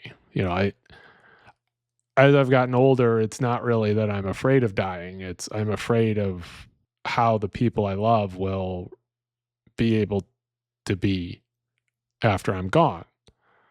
And I know that sounds selfish or whatever, but I just think that when I pass, I want to be able to tell people that I love that it's going to be okay. And I want them to believe that it's okay. And I want them to believe that whatever makes them feel okay is where I am. Gary Hoy. Oh boy, Gary Hoy. Gary Hoy was a lawyer. Imagine that. And he died in a pretty tragic situation. He was trying to demonstrate the strength of the windows in his office building. Gary worked in the Toronto Dominion Center, which is a skyscraper in Toronto, Canada. He had a habit of throwing himself against the glass windows of his office to demonstrate their strength to visitors. He had apparently done this many times before without any issues. On this day, however, he was giving a group of students a tour of the building. He threw himself against this window on the 24th floor, and while the glass didn't shatter, the window frame popped out of its setting, and Hoy fell to his death 24 floors down.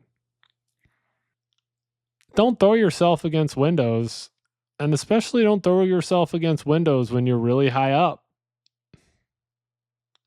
Seems like a really stupid thing for someone who is presumably pretty smart to him, or that it's sad that this happened to him, and I'm sure it traumatized the students. I can't imagine being a law student witnessing that, sort of at the start of your career. But it's a pretty crazy story. The Gibbons sisters. June and Jennifer Gibbons were two identical twins from Wales who were convicted of murdering their parents in 1965. Their case is one of the most notorious crimes in British history. Their parents, William and Edith Gibbons, were found bludgeoned to death in their home on October 29, 1965. From the beginning, the police focused on the twin sisters as the prime suspects. They were the last people seen with their parents alive, and there was evidence that they have been arguing with their parents on the night of the murders. The sisters were arrested and initially confessed to the crime, claiming they had killed their parents to stop them from beating them. However, they later recanted their confessions, maintaining their innocence. Despite recanting their confessions, the sisters were convicted of murder and sentenced to life in prison. Now, many people believe the sisters were coerced into confessing by the police, and that they were actually innocent. Some experts believe that the sisters may have been suffering from mental illness, which may have influenced their actions. There are theories that suggest that the murders may have been related to hidden family secrets or a cover-up for a crime committed by someone else. The sisters served 12 years in prison before being released on parole in 1977. After prison, they struggled to adjust to life outside prison, facing stigma and prejudice. Jennifer died in 2007 of cancer. June continues to maintain her innocence to this day. John Lang. John Lang was a Fresno, California resident who gained notoriety online in 2016 due to his claims of being stalked and thereafter his mysterious death. John Lang claims that he was being harassed and stalked by the Fresno Police Department after he exposed alleged corruption and misconduct within the department. He posted videos and messages online detailing his experiences, claiming he was under constant surveillance and that he had received death threats. Lang expressed increasing fear for his safety in his online posts, stating that he believed the police were trying to kill him. On January 20th, 2016, Lang was found dead in his burning home, a result of a house fire. Initial reports suggested he had stab wounds, but the official cause of death was ruled smoke inhalation. The strange circumstances surrounding his death have fueled suspicion among people online that he may have been murdered despite the official ruling.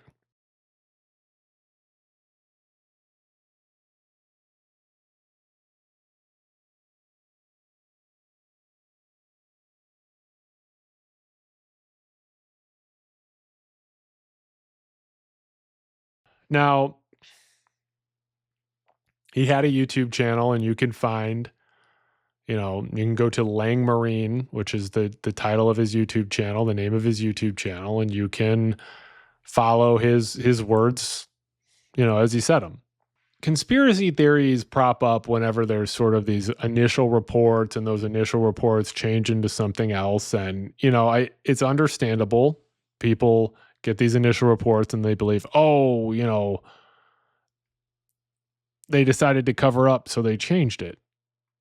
But as everybody knows, when something first happens, there's generally a lot of chaos. There's a race to report, and sometimes people get details wrong.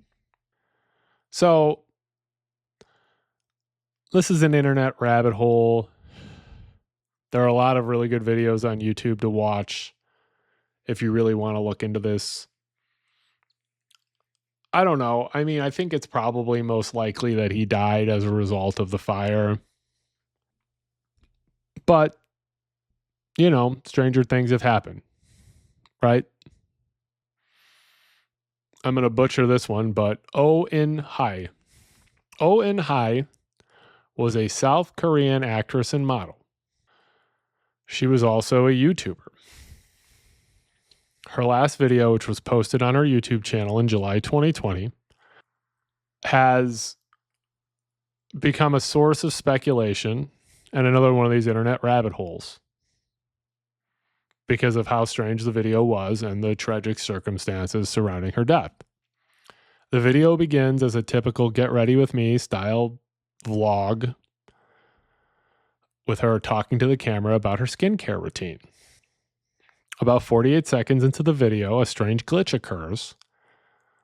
The audio continues normally, but the video begins to buffer and repeat certain frames for almost a full minute.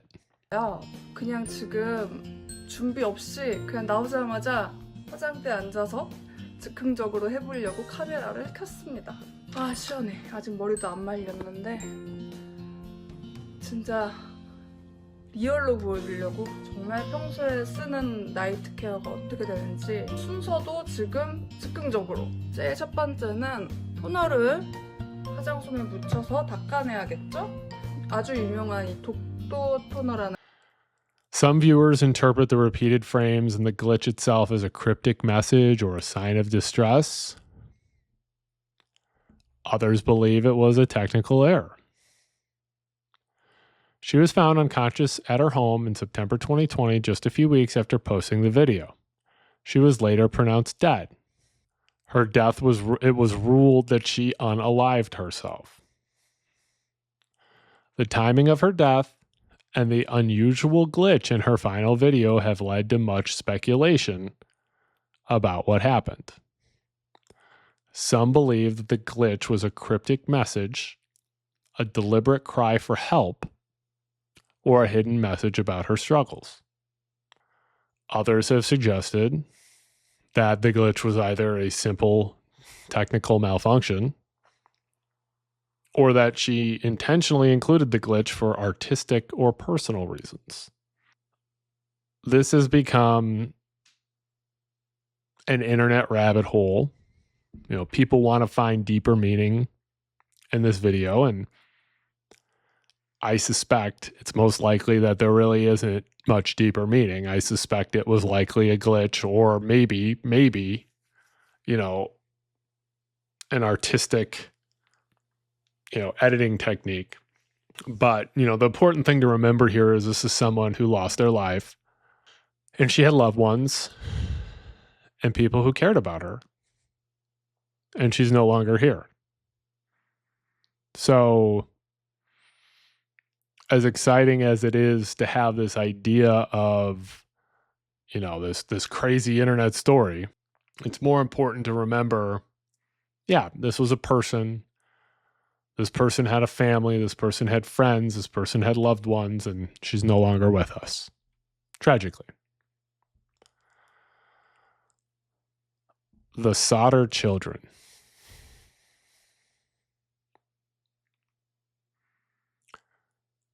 The Solder children and their disappearance is an American unsolved mystery.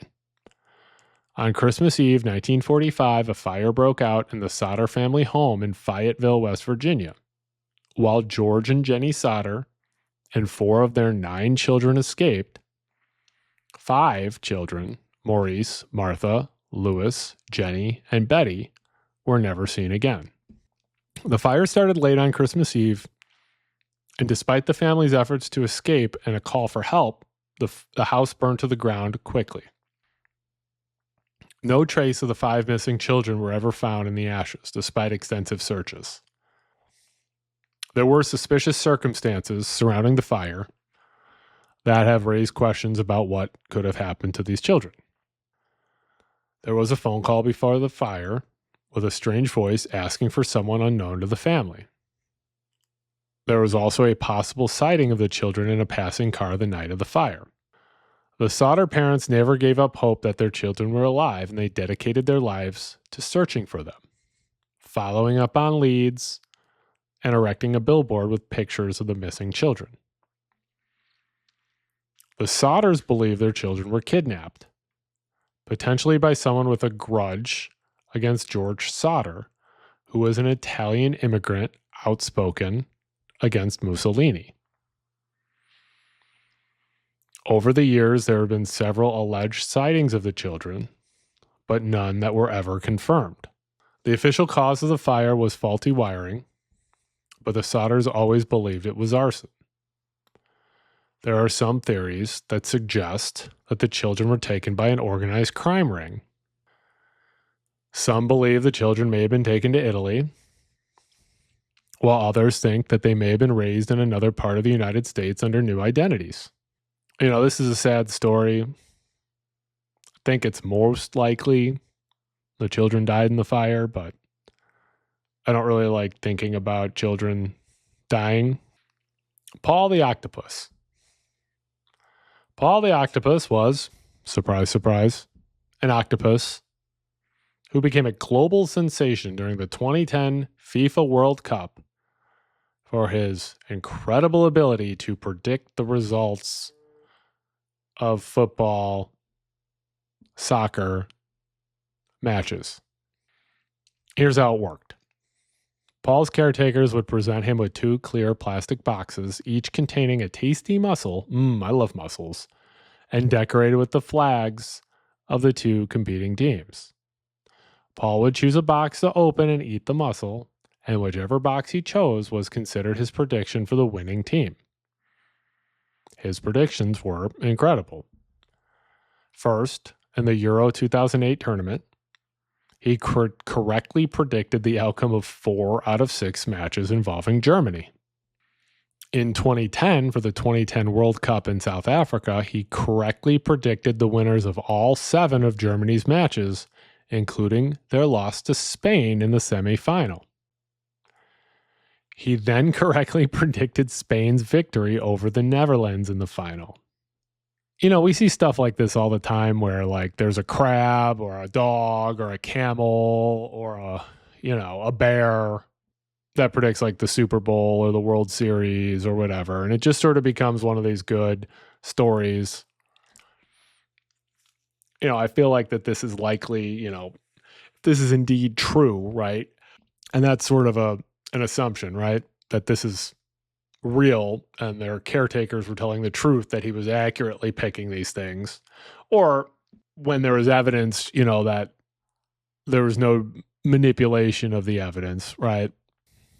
Others say that this was just random chance. This was just random accuracy. Others suggest that he may have been subconsciously influenced by his caretakers. So I don't know. It's a fun story. It's a cool story about an octopus. The piranha scene from Cannibal Holocaust. Oh boy. Now, I don't know if you've seen this movie. It's overhyped. It's not great. Not very good at all. But there was a piranha scene in the 1980 Italian horror film Cannibal Holocaust. And it's considered one of the most infamous and controversial in cinematic history. It depicts a graphic and disturbing attack on a group of indigenous people by a swarm of piranhas. A group of indigenous people were forced into the river by the film crew who were documenting their exploration of the Amazon rainforest. The crew threw chunks of raw meat into the water, which would attract a large swarm of piranhas. And the piranhas ended up attacking the people in the water and caused severe injuries and death in some cases. This is an extremely graphic and violent scene. Obviously, this was a controversial scene for a variety of reasons. First believe, from an animal cruelty perspective, that the piranhas were deliberately agitated so that they would be aggressive. This film is also very controversial for not only the violence, but its very exploitive portrayal of indigenous people. This movie was banned in several countries and is heavily censored in others due to its graphic content. If this is something you want to see, I'm sure you can find it. I don't know. I wouldn't seek it out. Judge Joseph Crater. Judge Joseph Crater was a New York State Supreme Court justice who vanished without a trace in 1930, creating one of the most enduring mysteries of the 20th century. His disappearance sparked a massive investigation and captivated the public imagination and received a lot of press, but the case is still unsolved. Crater was a respected judge, and he had a promising career as a judge. He was appointed to the New York Supreme Court by Governor Franklin Delano Roosevelt. On August 6, 1930, Crater vanished after leaving a restaurant in Manhattan. He was last seen hailing a taxi, and no one ever saw or heard from him again. His disappearance coincided with an investigation into judicial corruption, raising suspicions of foul play. He was also known to have ties to Tammany Hall, the powerful political machine that controlled New York City at the time.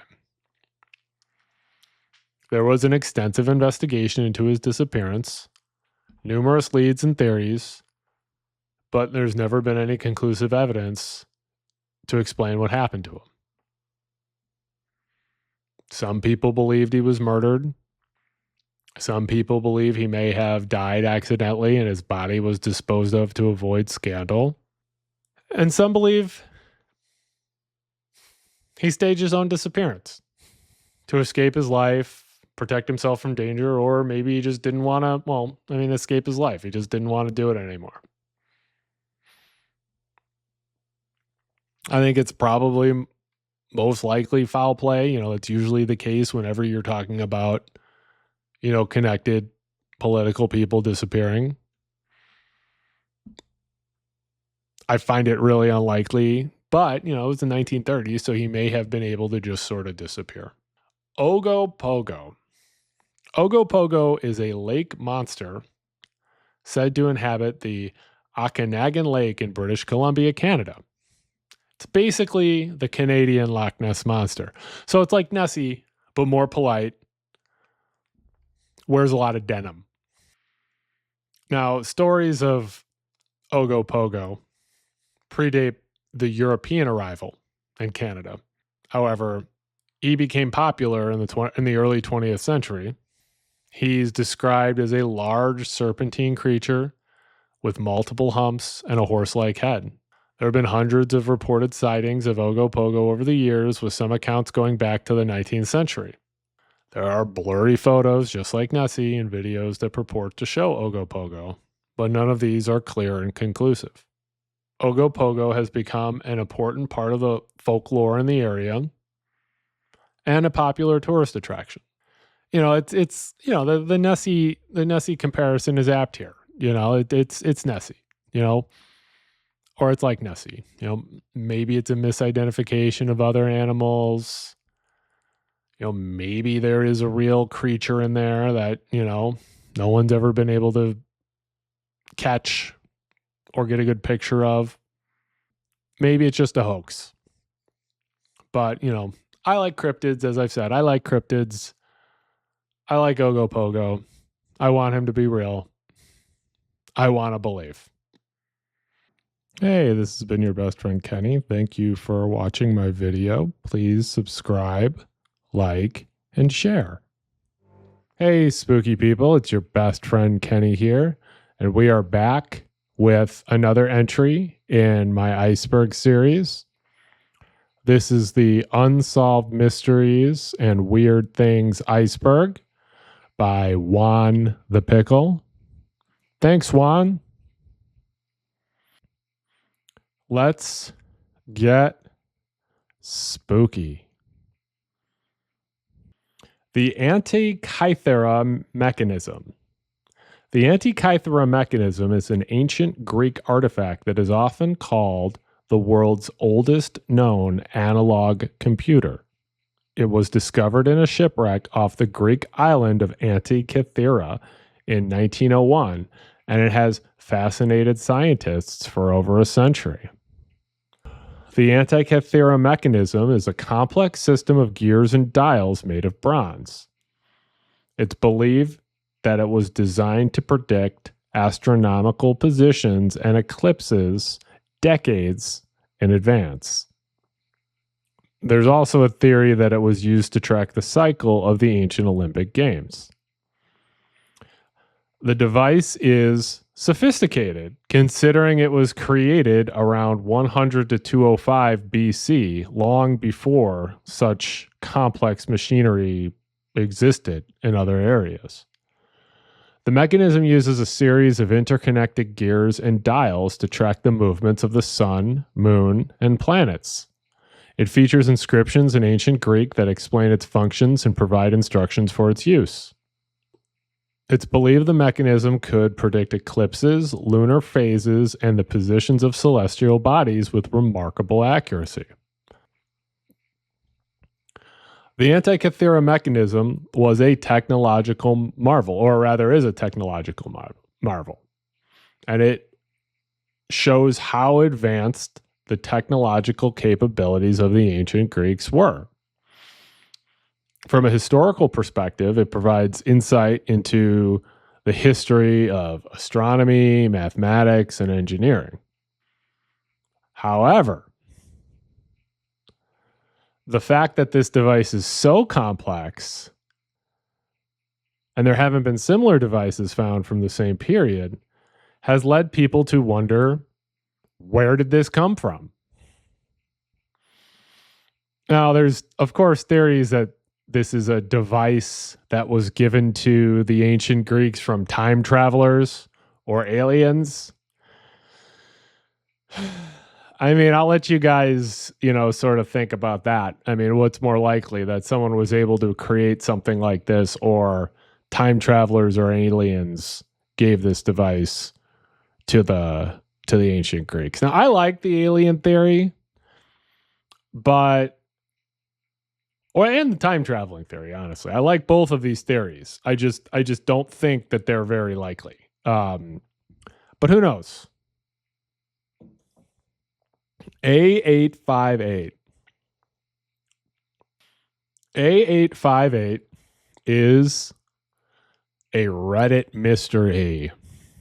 Those Reddit mysteries are always the best, because Reddit is one of the greatest places for just unhinged people, right? I say this as someone who is on Reddit frequently, right? It started in 2011, where a user began posting long strings of hexadecimal characters multiple times a day. These strings appear to be some sort of code, but nobody knows what the code is.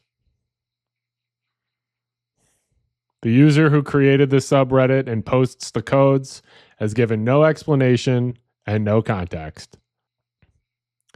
Now, of course, because it's weird, strange, lots of Reddit users are fascinated with whatever this thing is, and people are trying to crack the code.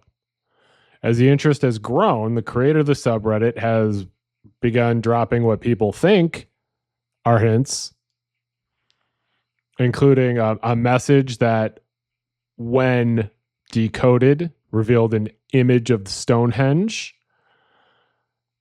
There are other types of messages that hint at possible locations and personal information. And then in 2016, the A858 subreddit went private. So most people can't pay attention to what's going on there. Some people believe that A858 was an alternate reality game designed to engage users in this experience. Others believe it just might be some sort of social experiment to see, hey, let's look at online behavior and collective problem solving. Others believe it's just trolling or someone just posting things just to get attention. The mystery remains unsolved. The subreddit is still private. And nobody knows.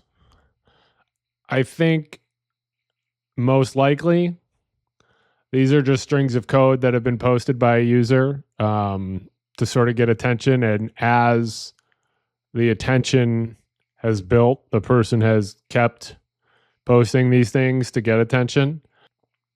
I believe that people who are searching for meaning in this text are probably not going to find it. But it's still a pretty fascinating rabbit hole. Wormholes. I think most people are aware of the concept of wormholes from movies. All of this is sort of theoretical, right? Wormholes are theoretically shortcuts through space-time, sort of like a tunnel that's connecting two distant points in the universe. Instead of traveling between these two parts and going the long way, this is sort of a shortcut. Wormholes come from Einstein's theory of general relativity. And that's why wormholes are also sometimes known as Einstein-Rosen bridges. This comes from, obviously, Albert Einstein and Nathan Rosen, who explored the concept of wormholes in 1935. How do they work? Well, the answer is no one knows how they work, right? This is sort of theoretical astrophysics here, and as I've discussed, I am not qualified to talk much about theoretical astrophysics. It is a fascinating concept, though. Think of them as like portals or something like that, right? Personally, I would love it if a wormhole would open up between my house and work so I could have no commute to work. That would be very nice. I don't know that I will be lucky enough for that to happen, but fingers crossed, right? The Kelly Hopkinsville encounter. All right, we're getting back to some more alien stuff, right? The Kelly Hopkinsville encounter is one of the most famous UFO events in history. Here's what happened. On August 21st, 1955, a family living on a farm outside of Hopkinsville, Kentucky, reported being terrorized by strange creatures. They described them as small, silver-suited beings with large heads and glowing eyes, often referred to as goblins or little green men, though no one actually described them as green men. These creatures supposedly harassed the family for hours, appearing in the doorways and the windows and even attempting to enter their house. The family shot guns at them, but the creatures were not harmed. The family called the police. Officers found evidence of a disturbance, but no trace of the creatures. Sort of fascinatingly, there are multiple witnesses. There are at least a dozen people who witnessed this encounter, including adults and children, who all corroborated this story. The witnesses all provided detailed descriptions of the creatures and their behavior, which has added credibility to the event. There's also been no evidence of a hoax. People have investigated this, and there aren't any of the key telltale signs of a hoax. Now, there's a couple theories as to what was going on there, right? First is, these were aliens that came, bothered this one family in Kentucky for a little while, and then left, right? Others say that maybe that these were animals, right? Owls, some say monkeys, though I think monkeys in Kentucky are surprising, Another theory is the idea of a mass hysteria or a mass hallucination that could have been brought on by stress or, some sort of poisoning or some sort of environmental factor. Regardless, this has become a staple in our UFO lore. I think there was an X-Files episode sort of based on this encounter. And also it's believed that the movie E.T. and the movie Close Encounters of the Third Kind were based, or at least elements were based on this encounter. John Jones. John Jones was a caver who lost his life in the Nutty Putty Cave in Utah in 2009. It's a terrible name for a cave, right? Nutty Putty. Or like Nutter Butters, Silly Putty. I don't know. So on Thanksgiving 2009, John Jones, who was a 26-year-old medical student, went caving with his brother and some friends in the Nutty Putty Cave, which is a popular cave and was known for very tight, narrow passages. While exploring, John became separated from the group and crawled into a particularly tight, unmapped section of the cave. Ugh, that gives me ugh. John mistakenly thought that this was a known passage in the cave called the birth canal. He became wedged upside down in the narrow crevice, which was only 10 inches by 18 inches wide and about 150 feet from the surface. There was a massive rescue effort to save him, involving at least 100 rescuers. They tried various ways to free him, but his positioning and the narrowness of the passages made it almost impossible. After being in this position for 28 hours, John Jones passed from cardiac arrest while still trapped. Rescuers were unable to retrieve his body, and the Nutty Putty Cave was permanently sealed with his remains inside. Man, caves are cool.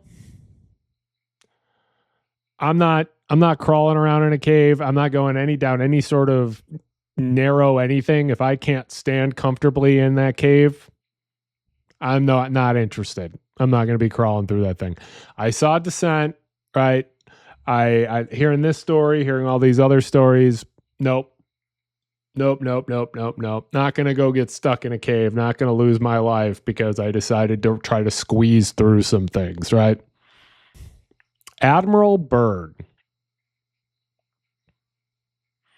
Admiral Richard Evelyn Byrd was an American naval officer, explorer, and aviator who is considered one of the most important figures in the history of polar exploration. He explored both the North and the South Pole and also had extensive expeditions to Antarctica.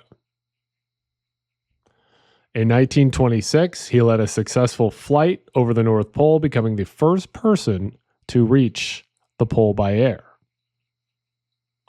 He made the first successful flight over the South Pole. So that way he was able to, cover both poles. So great job. From 1931 to 1933, he led the first major American expedition to Antarctica and established the Little America Base Camp. During this expedition, he conducted extensive scientific research and mapped a large portion of the continent. Byrd was, as I said, one of the biggest pioneers of both the poles and Antarctica. He received numerous medals and honors, including the Medal of Honor, the Navy Cross, and the Flying Cross. He was also inducted into the Naval Aviation Hall of Fame and the Explorers Hall of Fame. I get that, we need these people, and these people have all of my respect. I have no desire to go to Antarctica for any reason. It's too cold. It's too dry. Don't want to get stuck out there. The Wi-Fi is probably terrible, So I bet Amazon Prime doesn't deliver down there. So you can just leave me out of that. Charles Vance Millar. Charles Vance Millar was a prominent Canadian lawyer who is best known for his eccentric and controversial will, which sparked what became known as the Great Stork Derby. He was born in 1854 in Ontario. He graduated from the University of Toronto with a law degree, and he built a successful career as a corporate lawyer in Toronto. He died in 1926, leaving behind a will with several unusual provisions. One provision left shares in a brewery to several prominent Methodist ministers and temperance advocates known for their opposition to alcohol. Another provision of his will stipulated that the bulk of his estate would go to the woman in Toronto who gave birth to the most children within 10 years of his death. This sparked a frenzy of baby making in Toronto, as families competed for the prize. This contest became known as the Great Steak Derby or the Baby Derby and attracted international attention. The will was challenged in court, but was ultimately upheld by the Supreme Court of Canada, and the prize money was eventually divided among 4 women who each had 9 children during the contest period. Yeah, that's kind of bad too. These women had 9 children in 10 years thinking that they were going to get X amount of dollars, and then they walked away with only a quarter of it. Though I suppose they would have got nothing. I hope they wanted to have a lot of kids. I hope they wanted to have, maybe they didn't want to have exactly 9 kids, but maybe they wanted to have like 5 or 6 or 7, right? I don't know though. I feel like if you went ahead and had 9 kids to win some sort of contest from some old guy's will, and that's the only reason why you did it, you're not really having kids for the right reasons. I'd be interested to see sort of what happened to those kids that were children of the Great Stork Derby. Ed, and Eddie. Ed, and Eddie. Luck be an Ed tonight. A room with an Ed. Lost media. So there's a lot of, creepypasta and lost media stories about lost TV episodes, and this is supposed to be an actual, real, lost Ed, and Eddie television show. It is rumored to be a Halloween episode of Ed, and Eddie that potentially combine 2 separate segments, Luck Be an Ed Tonight and A Room with an Ed. Fans claim they saw it in old TV guides or have vague memories of watching it. And some even recall specific details, like Eddie dressing up like a vampire or a scene with a spooky hotel. However, Cartoon Network has never officially acknowledged the existence of this episode. Now, this sounds like a prime example of a Mandela effect to me. Or this also could be the type of thing where it's sort of a false memory and that people are putting together various memories of this show and sort of fitting it together to fit into this idea. Maybe it was a hoax. Maybe someone came up with this idea and other people just sort of had these false memories or, whatever you want to call it to remember it. Though, lost media is fascinating. As I've discussed, lost media fascinates me. And if this was an actual episode that has sort of disappeared or is secret or is missing, that's pretty cool. So we will stay tuned and figure out if this ever comes out, because these lost media TV shows, a lot of them end up surfacing at some point. So maybe it will. The Denver airport. Now this is one, I go to Denver a lot. So this is one that I like. The Denver International Airport is famous for having a whole host of conspiracy theories involving it. In 1995, the Denver International Airport replaced the Stapleton International Airport because Stapleton International Airport was overcrowded and outdated. The Denver Airport is one of the largest airports in the world by land area and has a very unique peaked roof design. There are a lot of collections of public art, murals, sculptures, gargoyles, etc. A lot of this art is sort of pretty fascinating and strange to be in an airport. All of this weird art, the design, the delays in actually building this airport has created, of course, conspiracy theories. Some believe that the airport was built by a secret cabal known as the New World Order as a headquarters or bunker in preparation for a global catastrophe. Others believe it's the Illuminati that's involved, that the airport's artwork and architecture contain hidden Illuminati symbols, and, that this secret society is somehow running or involved with this airport. Now, there are underground trams in this airport that you ride, and due to those, there are rumors of vast underground tunnels and bunkers beneath the airport for government agencies. Now, there is also a massive statue as you approach the airport, a blue Mustang known as Lucifer, that is 32 feet tall with glowing red eyes, and it's believed to look demonic. And yeah, it looks pretty crazy. And the crazy thing is the sculpture actually killed the person who created the sculpturist, the sculptor, I guess. Part of it fell on top of the person who created the sculpture, and he died. And they still have it out there.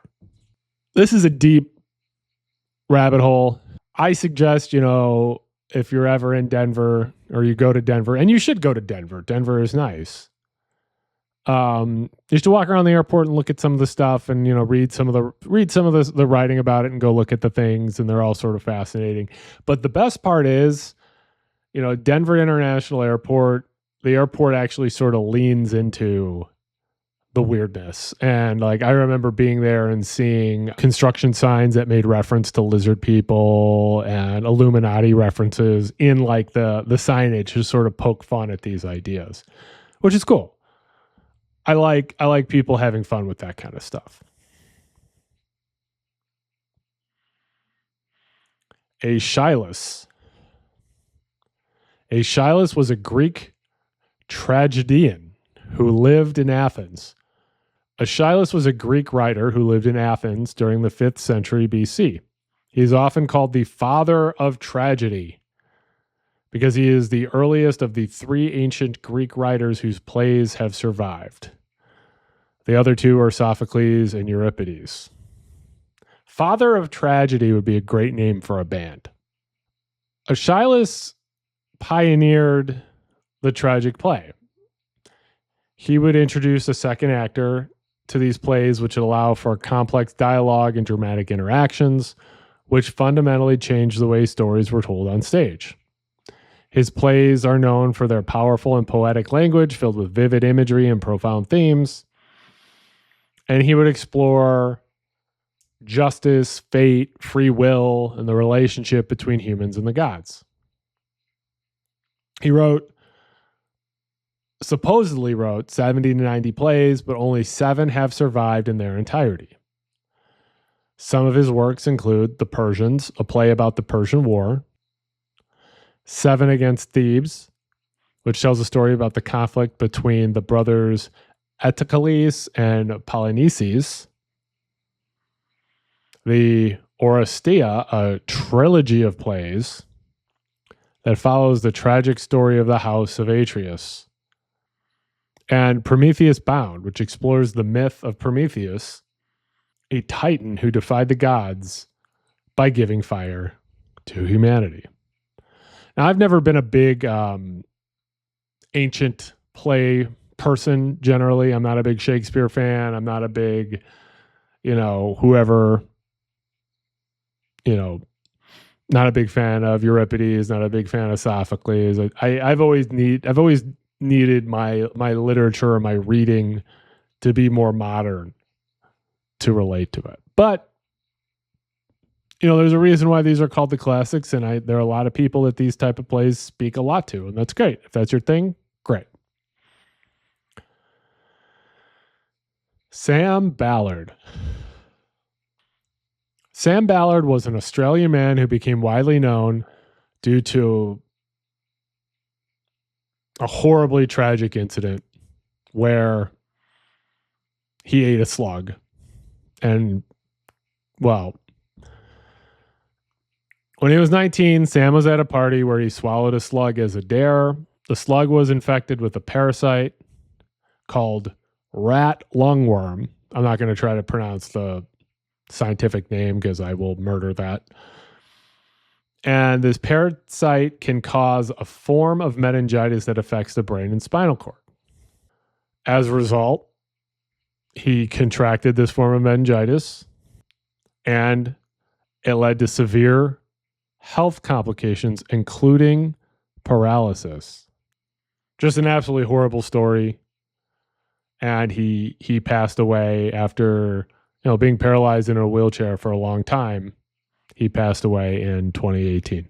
What a horrible thing to happen. Here, he thought he would, eat this slug, and he thought, hey, yeah, I'll do it, and I'll be popular, and I'll be cool, and, he was paralyzed, and he died.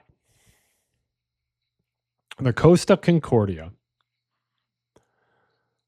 The Costa Concordia was a large cruise ship that was involved in an accident in 2012. You probably remember this. This was a luxury liner cruise ship that was operated by an Italian cruise line. It was one of the largest ships built in Italy at the time, and it could carry over 3,700 passengers and had a crew of over 1,000 people. It had swimming pools, restaurants, theaters, a casino, and a spa. While sailing off the coast of Tuscany, the Costa Concordia deviated from its planned route. The captain, Francesco Schettino, ordered the ship to perform a sail-by salute close to the island, a maneuver which brought it too close to the shore. Supposedly, he was doing this to say hi to his girlfriend or his mistress or something like that. The ship struck a rock formation, which tore a large hole in its hull, and this caused significant flooding and eventually led to the ship capsizing.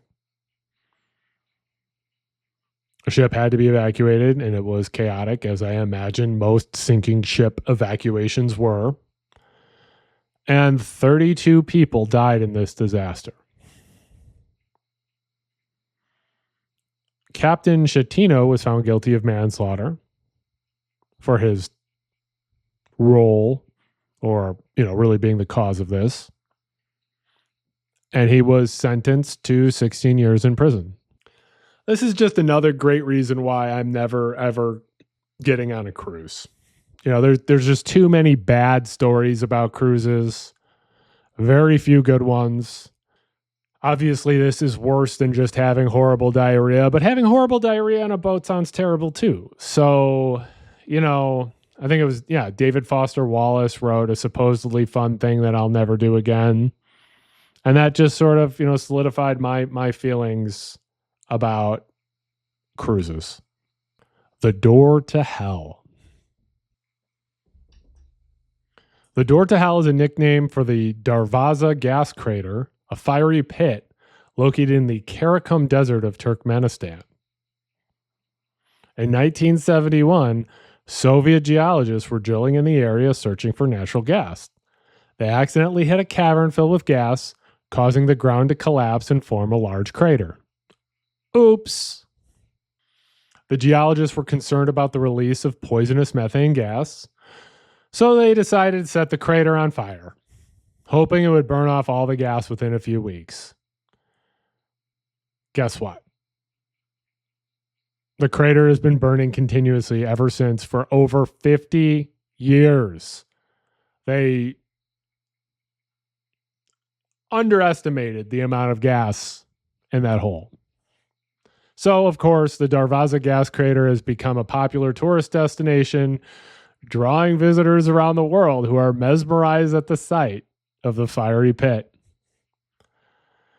There have been efforts by the Turkmen government to extinguish the fire due to environmental concerns and the loss of valuable natural gas.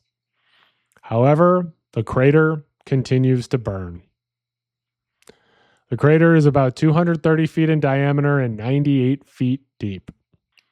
The flames create an otherworldly glow, which is why it's called the door to hell. This is just sort of another one of those examples of the Soviet scientists having a plan and it's just not going well.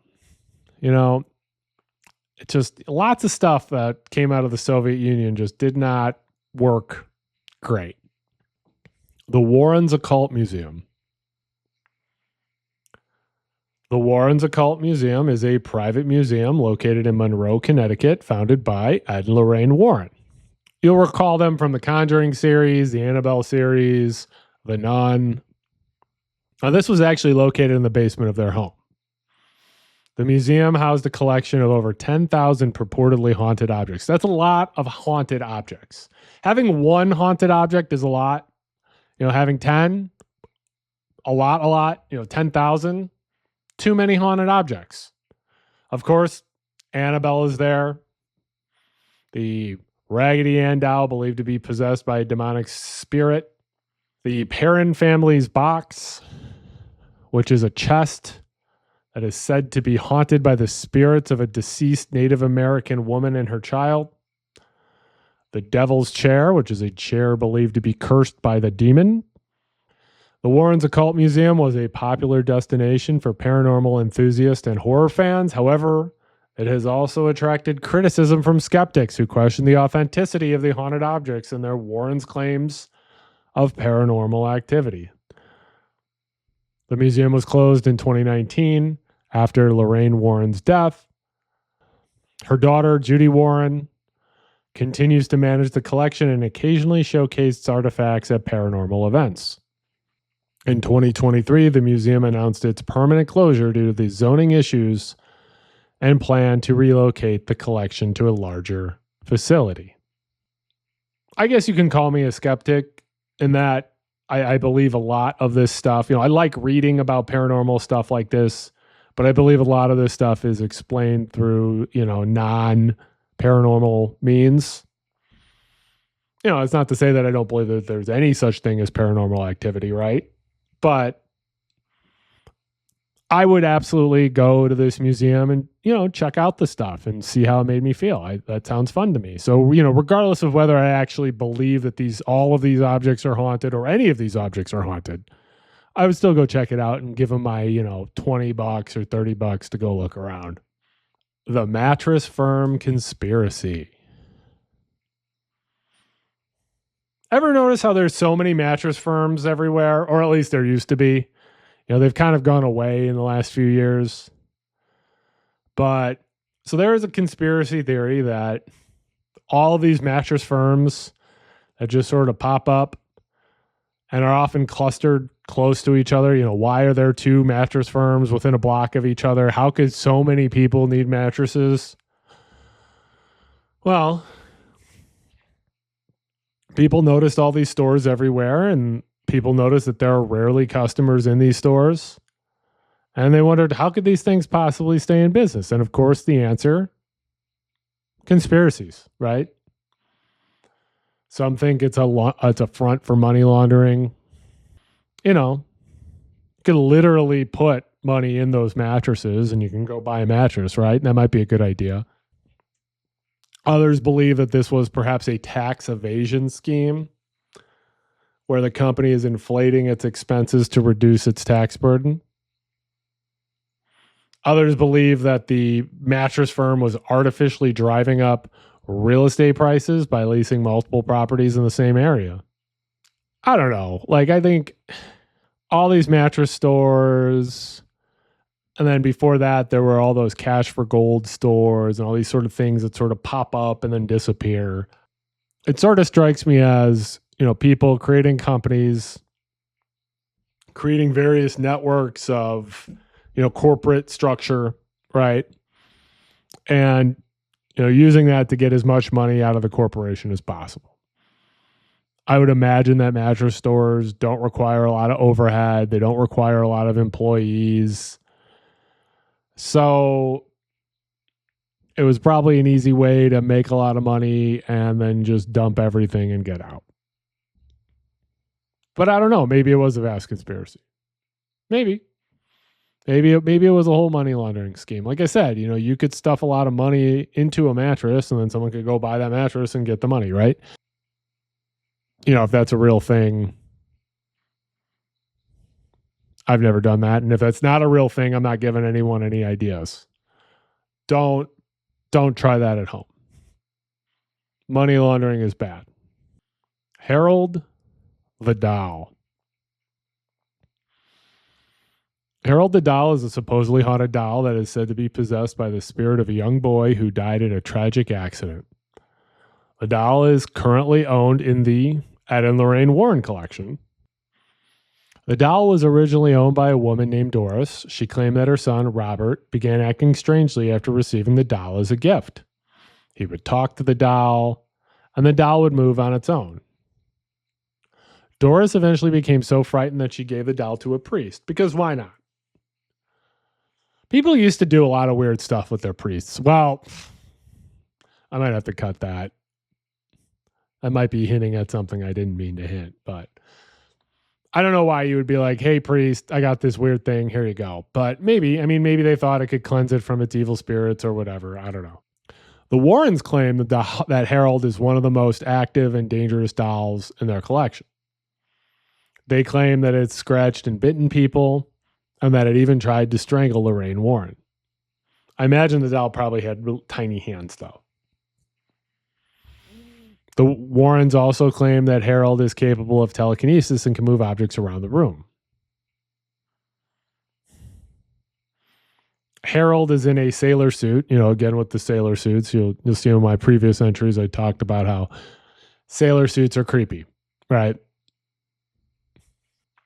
Skeptics believe that the stories about Harold are exaggerated or fabricated.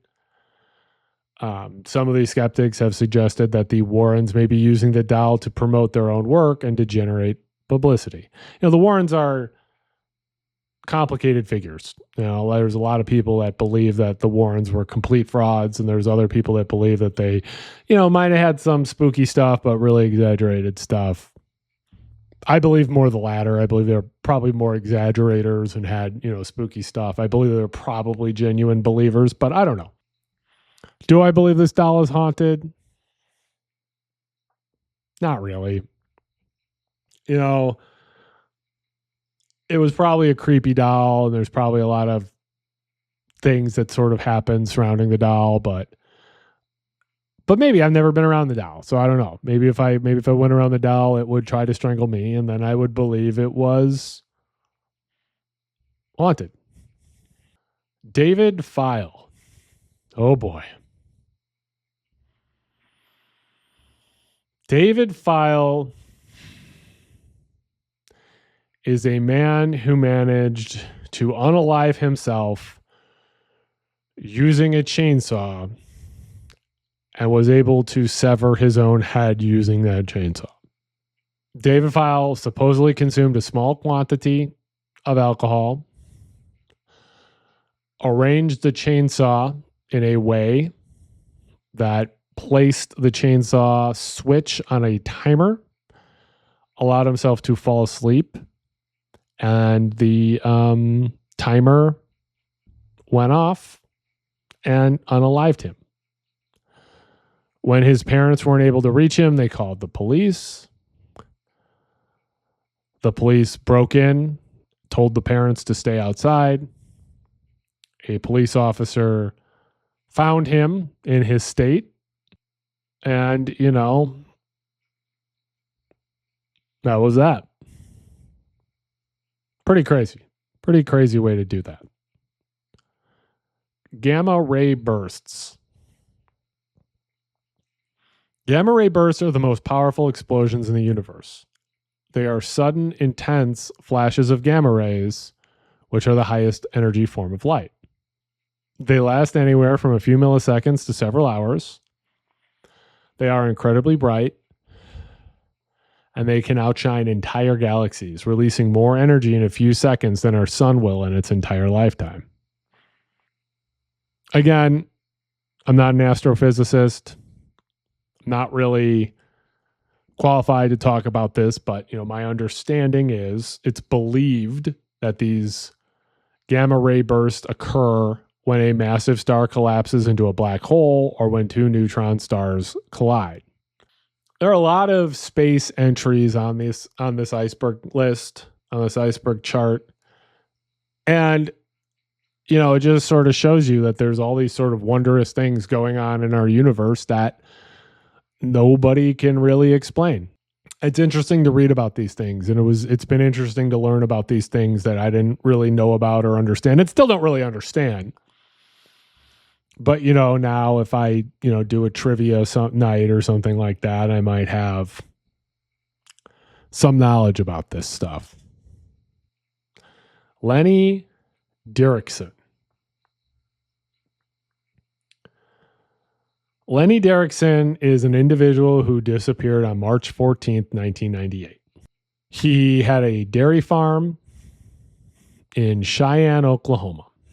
He made breakfast for his 19-year-old son, Jared.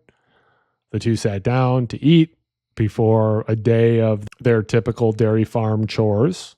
Then at 9 a.m., a visitor arrived in a white pickup truck. Lenny went out and spoke with the driver for a few minutes. Lenny's son claimed that they did not appear to know each other, but their conversation seemed cordial. Lenny would tell his son that the man wanted to look at one of his horses. There was no sign that there was anything unusual about the man. He had his son go to Elk City, Oklahoma to get feed for the cows. And he said that he would go with the man to look at the horses in Mobity, Texas. And then he would meet up with his son in Elk City. He said that he would be back by the afternoon, and he never returned. Nobody knows what happened to Lenny after that. There have been no signs of struggle, no evidence of foul play, and no body. The only clue is this mysterious man who came to Lenny's house, and people believe that he is key to explaining Lenny's disappearance. Now, there were some sightings of Lenny after, or at least after leaving his home. A waitress claims that he saw him eating breakfast with another man at a local coffee shop. The waitress noticed that the unidentified man was doing most of the talking and that Lenny was mainly just drinking coffee and listening to him. Now, most investigators and law enforcement believe that it's possible that Lenny just left on his own. But the problem with that theory is that people don't believe that Lenny would have left his son, Jared. They were together every day working and doing chores on the farm before he went to school. Jared doesn't believe his father, and people close to Lenny doesn't believe, Jared doesn't believe his father would leave him because they were close, and people who were close to Lenny don't believe that Lenny would have left Jared or go and leave without telling anyone where they were. Lenny has not used his credit card since his disappearance. The Nemesis theory. The Nemesis theory is another astronomical hypothesis. The theory is that our sun has a hidden companion star lurking far beyond the outer reaches of our solar system. This star is called Nemesis. Now, why this theory? Why do people have this theory? Well, scientists have observed that there is a pattern of mass extinctions on Earth that seem to occur roughly every 26 million years. Wonder where we are on that cycle, right? The Nemesis theory suggests that this companion star, with its long orbit, periodically disturbs the Oort cloud, which is a vast sphere of icy bodies surrounding our solar system. This disturbance sends a barrage of comets hurtling towards the inner solar system, increasing the chances of a catastrophic impact with Earth, leading to mass extinctions. That's kind of spooky. Astronomers have found no direct evidence of Nemesis. Recently, a 2017 study suggested that most stars, including our sun, likely formed in binary pairs. This lends some support to the idea that the sun may have had a companion in the distant past, though it may have been ejected from the system long ago. Now, I didn't know suns can be ejected from solar systems. So there you go. It's important to remember that this is just a hypothetical theory. There is no evidence that this is true. I don't know. I kind of like it. I'm going to become like a nemesis-er. I'm just going to start arguing with people that there's a second sun that nobody knows about, a second secret sun called Nemesis. Get really into it. Get really weird with it. The Toynbee tiles. Now, you might have seen some of these. The Toynbee tiles are these mysterious tiles. No one knows where they came from that are embedded in asphalt. They have these small cryptic messages. They're usually about the size of a license plate, though some are larger. They typically are made of layers of linoleum and asphalt crack filler. Now, there's one of these in Chicago, and I've seen it before, so it's pretty neat. I don't know who's responsible for this stuff, but most of them have a variation of this inscription. Toynbee idea in movie 2001 Resurrect Dead on planet Jupiter. No one knows who made these tiles. No one knows who made these tiles. No one really knows what the message means, although it appears to be a reference to the film 2001 A Space Odyssey by Stanley Kubrick and the writings of historian Arnold Toynbee. Whoever was making these tiles is doing so in a guerrilla way, embedding them into the asphalt without permission. There's a lot of theories about who this can be, and this brings up, a question, is this art or is this vandalism? Or at least at what point does vandalism become art? At what point is tagging or any of these things considered art? I think stuff like this is neat, and I know there are a lot of areas that have, street murals and stuff like that are also neat.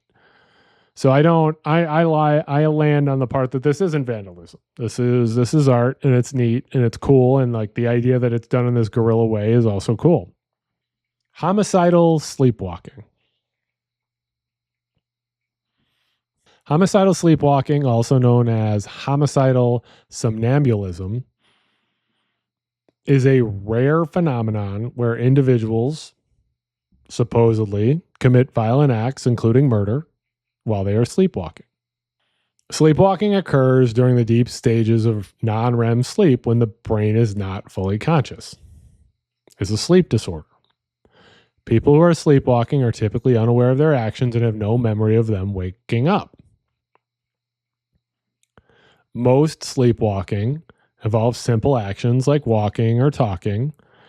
In some very rare cases, individuals can perform more complex behaviors, including cooking, driving, yikes, and even violence. Homicidal sleepwalking has been used as a defense in court, because of course it has, leading to debates about whether someone can be held responsible for actions committed while they were sleepwalking. The problem is, it's very difficult to prove that someone was genuinely sleepwalking when they did the violent act. Or, if they just did it and are just claiming that's what happened. Now, I've heard a few of these stories, about someone, supposedly doing this in their sleep. Or, I generally assume drugs and alcohol are involved when this stuff happens, or at least some sort of medication, that's a drug, but, not necessarily illicit drugs. And, you hear about people who take Ambien or people who do other stuff like that and do things that they don't really remember. So generally, I think this is probably explained by that type of stuff. But, I'm sure it's possible that somebody can do some things in their sleep. One of the most famous examples of homicidal sleepwalking involves Kenneth Parks. Is a man he was a Canadian man who drove 23 kilometers to his in-laws' house and killed his mother-in-law while sleepwalking. He was acquitted of the murder, so the jury believed it. My red is not your red. Whoa, man. My red is not your red is a philosophical concept that explores the subjective nature of human experience, particularly how we perceive color. Color is a personal experience. When we see color, what's really happening is that our eyes are receiving light waves in the form of a specific wavelength. Our brain then interprets those wavelengths as a particular color. We generally agree what red looks like, but there's no guarantee that what I see as red is exactly the same as what you see as red. And in fact, I think it could probably be argued that it's most likely that it's not. Our individual brains process and interpret those light waves differently. There's also this problem describing color. Describe red. What is red? Without using the word red or a variation of the word red, right? This is kind of one of those things that sort of, you can really sort of spend a time trying to grasp your mind around this idea that, these things that you see are all related to light and how your brain interprets them. And you could sort of spiral down this sort of mind hole of wondering, reality is really subjective. And, pretty much everything we experience is filtered through our minds. Scary, spooky, strange. My reality is not your reality. Hanging coffins. Hanging coffins are coffins that are placed on cliffs, inside caves, or on rock faces, rather than being buried underground. This is a unique burial practice that has been documented in different parts of the world, with each culture that uses this practice or has this practice having its own reasons and methods. For example, in southern China, the Bo people of southern China, who are now extinct, practiced hanging coffin burials. Their coffins were often placed in seemingly inaccessible locations, high on cliffs or in caves. People don't really know why people did this, but, it sort of goes back to there was probably a reason for it, right? Some theories are protection from animals or scavengers.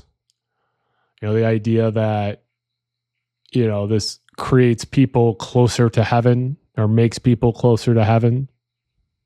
There are a lot, it's still a mystery of how a lot of these different cultures have managed to place these coffins in these difficult to reach locations.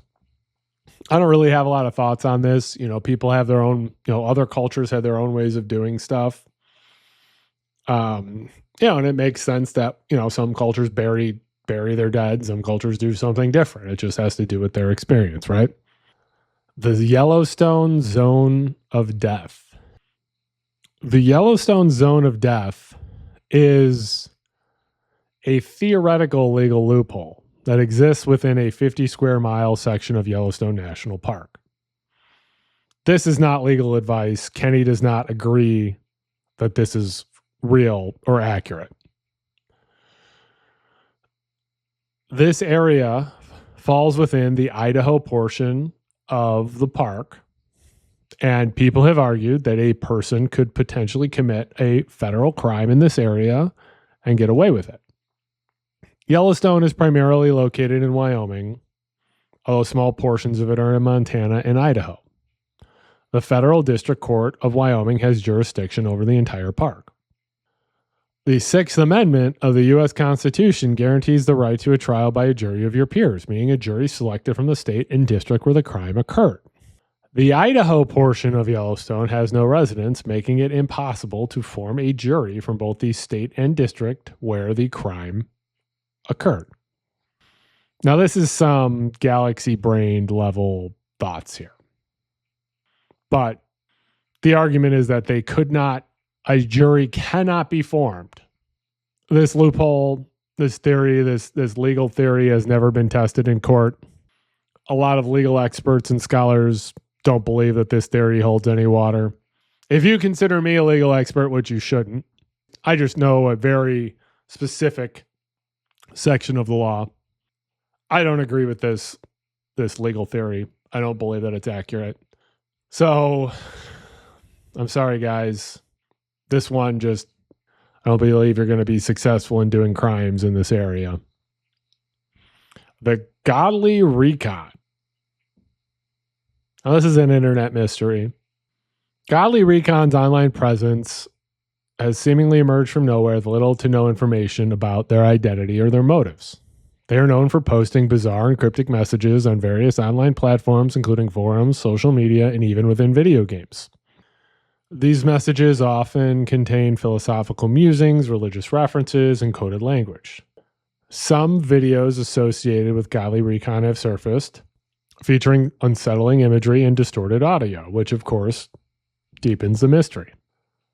A lot of people believe this Godly Recon is an alternate reality game. And I think that that's probably the most likely thing. It's either, an ARG or an art project or, some people being weird on the internet, trying to create intrigue, trying to get attention with, mystery that doesn't, may not have a ton of meaning behind it. But I don't know. The way to look at this kind of stuff, and really the way to look at all internet mysteries, is if you enjoy it, if it means something to you, great. And whatever meaning you find in it, great. If you want this to be some sort of deep message from somebody and you can find that, that's fantastic. All of the power to you. The skunk ape. The skunk ape is a cryptid, which, as you know, we love cryptids here. And it is said to inhabit the swamps and forests of the southeastern United States, with the most sightings occurring in Florida. It is described as a large, hairy, ape-like creature that walks upright, similar to Bigfoot or Sasquatch. But there are a few key differences. The skunk ape is believed to be about 5 to 7 feet tall, estimated to weigh several hundred pounds. It's covered in thick, reddish-brown or dark hair. Notably, it is said to have a strong, unpleasant odor, described as similar to rotten eggs or skunk, which is where it gets its name. Sightings are most common in the swampy regions of Florida, particularly in the Everglades. It's believed to be nocturnal. It's supposedly very elusive, very shy, and attempts to avoid human contact. People believe that it feeds on plants, fruits, and small animals. This just sort of sounds to me like Florida Man, right? This is just a Florida man running around shirtless. Happens to be hairy, happens to be stinky. So I imagine that that's probably the most likely scenario here. People are misinterpreting, either other humans or other sort of creatures as this cryptid. Like, look, I want skunk ape to be real. I really do.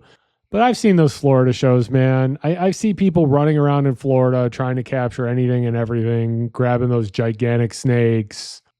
I'm sure people would have found this guy. I'm sure people would have gotten good evidence of skunk ape or a skunk ape. Again, it's unclear if there's one. I believe that there are multiple skunk apes. I believe that they'd be able to find some sort of definitive physical evidence, right? Almas. See, now we're in the cryptid section here. Almas is a cryptid from Central Asia or Southern Mongolia. And it's described as an ape man, and the legend has persisted for centuries.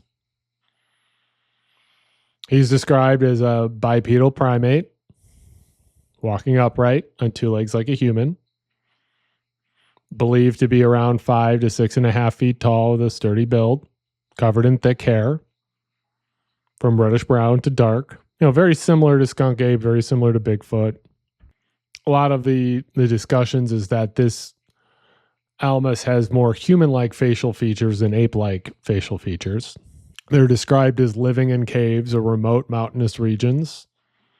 Supposedly they are shy and elusive and avoiding contact with humans, feeding on plants, fruits, and occasionally small animals. Some have suggested that they live in small family groups. Now, again, this sort of seems to me like, like skunk ape or these other things. These are sort of like most likely misidentified, either people or other types of animals, but it's certainly possible that in remote regions, there are creatures that we haven't really found yet. It's certainly possible. I think it's unlikely that, no one has found, the body or the bones or hair or anything like this. Hibagon. Hibagon is a cryptid from Japanese folklore, which is referred to as Japan's Bigfoot. Sightings of this creature were first reported in the 1970s around Mount Hiba, which gives it its name, Hibagon. The appearance makes it around 5 feet tall, which makes it shorter than Bigfoot. Again, covered in dark fur, either black or brown. Again, it's just sort of fascinating to hear these different, we've got Almas, we got skunk ape, we got Bigfoot, we got Yetis, we got Hibagon. And they're all these sort of creatures that all sort of have very similar descriptions, right? They're all humanoid or human-like. They all look a certain way. Again, I think it kind of comes down to a few things. There's like the theory that people tend to find human features in things that aren't there, right? I don't know what that's called off the top of my head. Maybe I'll add in an edit here to say that. But, it just sort of strikes me as sort of fascinating that all these different cultures have all these ideas that are basically the same cryptid, and yet no one has found definitive proof of these things existing. False vacuum. The concept of a false vacuum comes from the quantum field theory. Again, I'm not a quantum physicist, so I'm going to do my best to try to explain this. Basically, there's a theoretical scenario where the universe could actually be in a precarious state like a ball balanced on a hilltop. Now we're going to get into some theory, right? So the idea behind a true vacuum is that the lowest possible energy state of a quantum field is completely stable, like a ball resting at the bottom of a valley. A false vacuum is a higher energy state that is temporarily stable, like a ball resting in a shallow dip on a hillside. It can remain in this state for a long time, but is not truly stable. What can happen is what's called a false, or theoretically happen, is a false vacuum decay. If something disturbs the false vacuum, it could decay into the true vacuum state. This would be like the ball rolling down the hill from the shallow dip in the valley floor. What does this mean? Well, if our universe is in a false vacuum, a decay event would be catastrophic.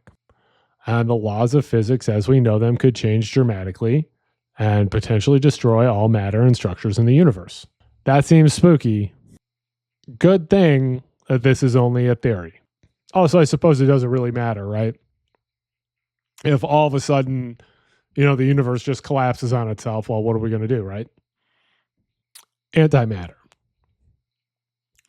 Antimatter is the evil twin of ordinary matter. Every particle of matter has a corresponding antiparticle that is virtually identical but with the opposite charge. For example, an electron is a negatively charged particle that orbits the nucleus of an atom. A positron is the antimatter counterpart of the electron with a positive charge. A proton is a positively charged particle found in the nucleus of an atom. An antiproton is the antimatter counterpart of the proton with a negative charge. The most defining characteristic of antimatter is the opposite electrical charge compared to its matter counterpart. Antimatter particles have the same mass as their corresponding matter particles. When matter and antimatter come into contact, they annihilate each other, releasing a form of tremendous energy in the form of gamma rays or other particles. Now, this is something that is popular in science fiction concepts and in comic book theories. Antimatter is part of, or at least is a big part of the Big Bang Theory. That equal matters of matter and antimatter created the Big Bang Theory. Scientists can also create antimatter and particle accelerators like the Large Hadron Collider by smashing particles together at high speeds. The Travis Walton abduction. The Travis Walton abduction is one of the most famous alleged alien abductions in history. It happened in 1975 in Arizona and continues to be debated about whether it actually occurred and what actually occurred on that day. On November 5th, 1975, Travis Walton, a 22-year-old logger, was working with a crew of 6 other men near Snowflake, Arizona. As they were driving home, the crew encountered a bright, hovering object that they described as a UFO. Walton got out of the truck to investigate. Walton claimed he was struck by a beam of light from the object and was rendered unconscious. The other crew members, his other co-workers, feared for their life and drove away. Nice, guys. Real nice. Walton disappeared for 5 days. His co-workers were initially suspected of foul play, but they maintained that he had been abducted. Walton reappeared 5 days later, disoriented and with fragmented memories of being inside a spacecraft and encountering alien beings. Walton and the other crew members passed polygraph tests, which added to the credibility of their stories for some people. Despite the polygraph results, many remained skeptical, citing inconsistencies in the accounts and a lack of physical evidence. Walton wrote a book about his experience called The Walton Experience, which was later adapted into a movie called Fire in the Sky, which you might have seen, but the film takes a lot of creative liberties with the story. The Westfall UFO incident. The Westfall UFO incident is one of Australia's most famous UFO sightings. It occurred on April 6, 1966 in the suburbs of Melbourne and involved multiple witnesses, including students and teachers from Westall High School.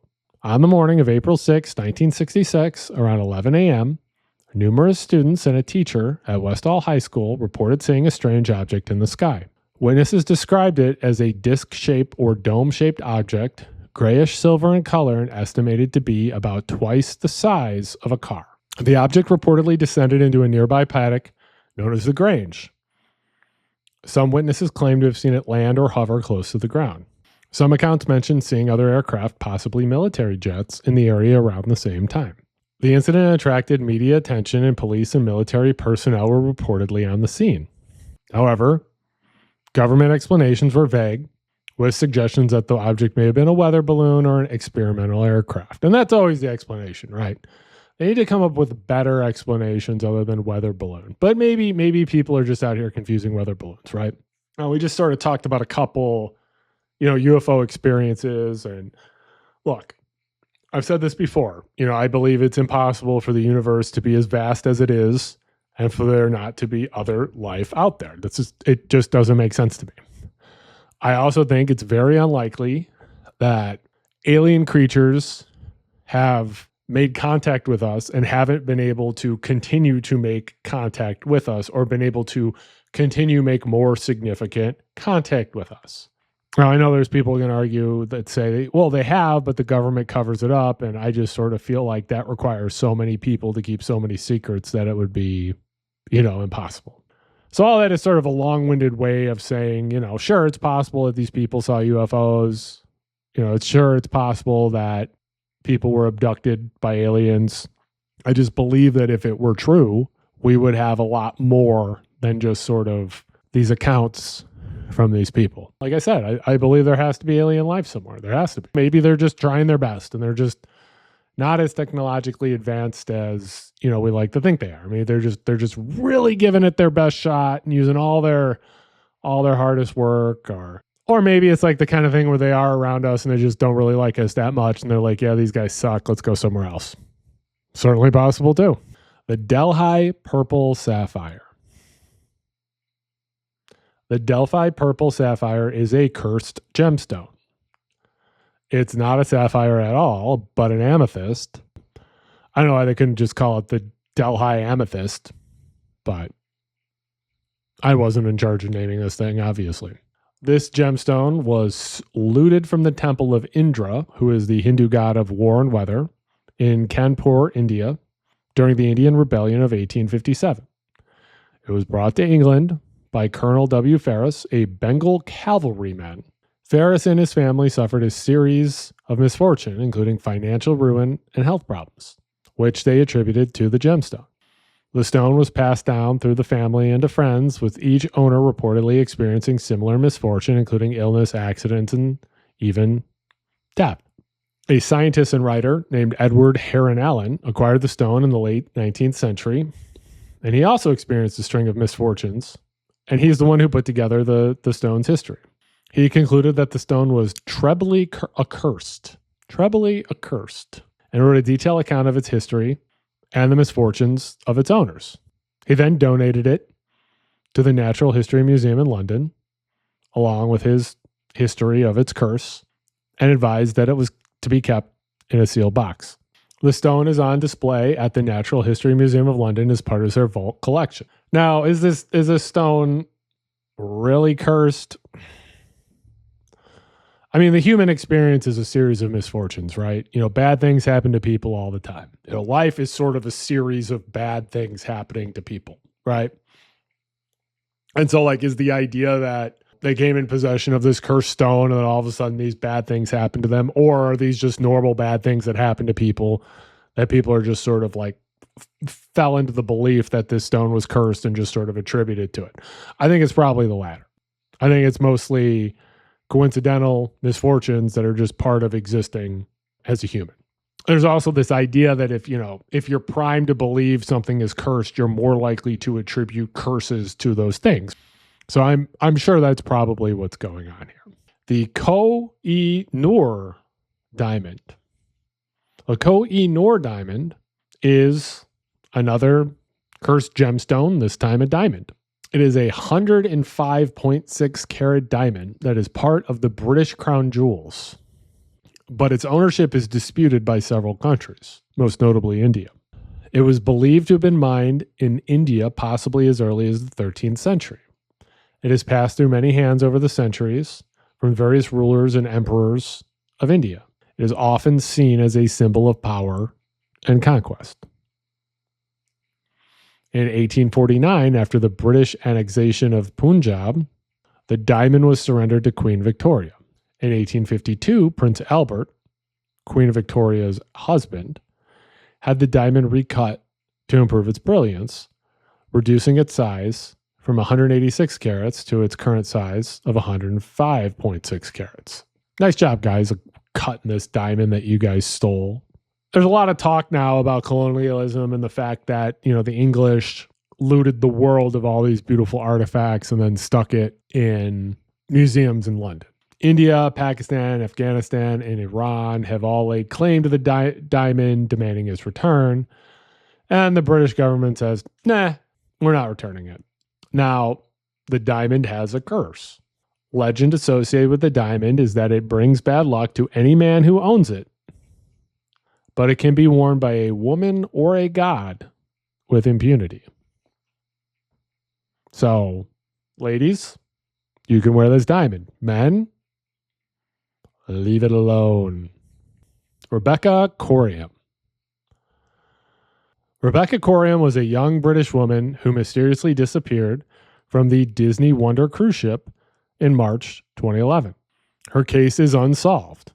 Rebecca was a 24-year-old crew member working as a youth activities counselor on the Disney Wonder. She was from Chester, England, and was described as a bright, bubbly, and popular person. On March 22, 2011, while the ship was sailing off the coast of Mexico, Rebecca vanished without a trace. She was last seen on CCTV footage in a crew area, appearing distressed during a phone conversation. The initial investigation was performed by Bahamian authorities, which is where the cruise ship was registered, which is very common for cruise ships to be registered in the Bahamas. And that investigation has been criticized for being inadequate. Rebecca's family has pushed for further inquiries, uncovering inconsistencies and raising concerns about the thoroughness of the investigation. But really, it comes down to what happened to Rebecca. There are theories that range from accidental overboard to foul play, but there's no evidence. And really, those are the two responses, right? I think it's pretty clear. Most likely, something happened to her, right? Either it was foul play or some sort of accident. And if it's a cruise ship, it most likely involved the ocean, right? Because, on a cruise ship, it's very difficult to hide a body and have that body not be found because it's a definitive space. Personally, I believe it's probably, sadly, an overboard situation. You know, whether she went overboard on purpose or by accident or someone made her go overboard. If you disappear on a cruise ship, I think the most likely situation is that you ended up in the ocean, and that's why they never found you. Gustave. Gustave is a legendary, gigantic Nile crocodile that lurks in the waters of Burundi, Africa. And he is a famous man-eater. And the exact number of his victims are unknown. It's estimated he's responsible for the deaths of hundreds of people. He's estimated to be around 20 feet long and weigh over 2,000 pounds. This makes him one of the largest Nile crocodiles ever recorded. He's basically the size of a car. Giant, bitey dinosaur the size of a car that likes eating people. Now look, crocodiles, this is just a crocodile being a crocodile. Really, you can't be mad at the crocodile. You know, oh, he's man eating. No, he's just eating what he sees as prey. There have been numerous attempts to capture him, but Gustave has evaded capture for decades. He's had several bullet wounds and a deep wound on his right shoulder blade, but he's never been got. Look, you shouldn't screw around with crocodiles. If I see a 20-foot crocodile, I'm getting as far away from that thing as possible. So it doesn't really surprise me that it's eaten some people. The Michigan Triangle. The Michigan Triangle, sometimes called the Lake Michigan Triangle, I know it is the Lake Michigan Triangle, is an area of Lake Michigan where a number of strange occurrences have been reported, including disappearances, shipwrecks, and even UFO sightings. It's compared to the Bermuda Triangle, though it's less well known. The triangle is usually defined by lines drawn between Ludington, Michigan, Benton Harbor, Michigan, and Manitowoc, Wisconsin. This is a particularly dangerous area of Lake Michigan, and Lake Michigan happens to be a very dangerous lake. You know, Chicago is off Lake Michigan, but it appears that we have the mildest part of Lake Michigan because a lot of these things don't really happen here. There have been a variety of incidents that occur here, including the Thomas Hune incident in 1891, which is where a sailboat disappeared with its entire crew. The Rosa Belle in 1921, a schooner was found capsized with its crew missing despite calm weather conditions. In 1950, the Northwest Airlines Flight 2501 with 50 people on board disappeared over Lake Michigan, and only small amounts of debris have ever been found. There are possible explanations. You know, for example, Lake Michigan is known for its unpredictable weather, strong currents, and sudden storms. There's also human error. You know, navigation errors, equipment malfunctions, and poor judgments can also contribute to these accidents on the water. I generally feel like when you have, you know, an area, you know, like this, you know, you could draw a triangle in a lot of different areas and say, oh yeah, this is a place where this stuff happens. Or of course, there are paranormal explanations, UFOs, other sort of unexplained forces. But, you know, sort of like with the Bermuda Triangle, you could locate any sort of area and you could make any sort of shape that you want. And then you could just have the confirmation bias say, yes, this is an area where these dangerous things occur. The Michigan Triangle is interesting to me, though, because having lived most of my life, or basically the majority of my life in the Chicago area, Lake Michigan is there. So this is a somewhat local legend to me, and I'm interested in it. The Bennington Triangle. This is another triangle. I wonder why they're always picking triangles for these. You know, I wonder why they picked the shape triangle. You know, maybe triangle needs to do some better marketing, or maybe triangle likes this sort of. Maybe triangles, you know, big triangle likes these sort of stories. Anyway, the Bennington Triangle is an area in southwestern Vermont. Again, has a reputation for strange occurrences, specifically unexplained disappearances, and it's compared to the Bermuda Triangle. The triangle is roughly defined by the towns of Bennington, Woodford, Shaftesbury, and Glastonbury, which is now a ghost town. Several people have vanished without a trace in this area, which fuels the mystery. For example, in 1945, Mitty Rivers, who was a 75-year-old experienced outdoorsman, disappeared while guiding hunters. 1946, Paula Jean Weldon, an 18-year-old Bennington College student, vanished while hiking on the Long Trail. No trace of her was ever found. In 1949, James Tedford, who was a veteran, disappeared from a crowded bus. His belongings were still on the bus, witnesses claim, but he was there one minute and gone the next. So what does all this mean? Well, like I said earlier, I'm pretty sure you can draw a shape in anywhere and point to various strange disappearances, right? Does that mean there's paranormal activity there? No. Is it possible that, that there's paranormal activity there? Sure, but I just am not convinced by a lot of these. The severed feet mystery, or the Salish sea feet. The Salish sea feet mystery is a phenomenon that has been occurring since 2007. Over 20 detached human feet have been found washed ashore on the coasts of the Salish Sea, which borders British Columbia, Canada, and Washington State in the United States. Most of the feet have been found still inside shoes, often sneakers or hiking boots. These feet have been scattered along the coastline. People ask, well, why are these just feet? Why not legs or bodies? Where is the rest of everybody?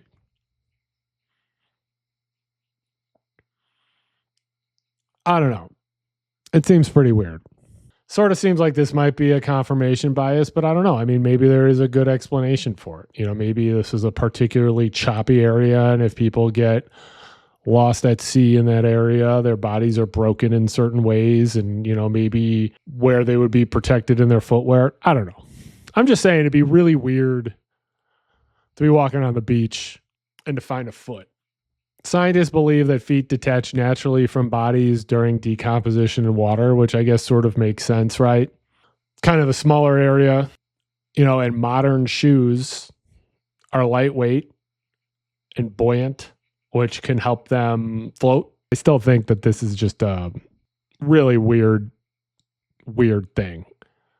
The Whaling House in Wales.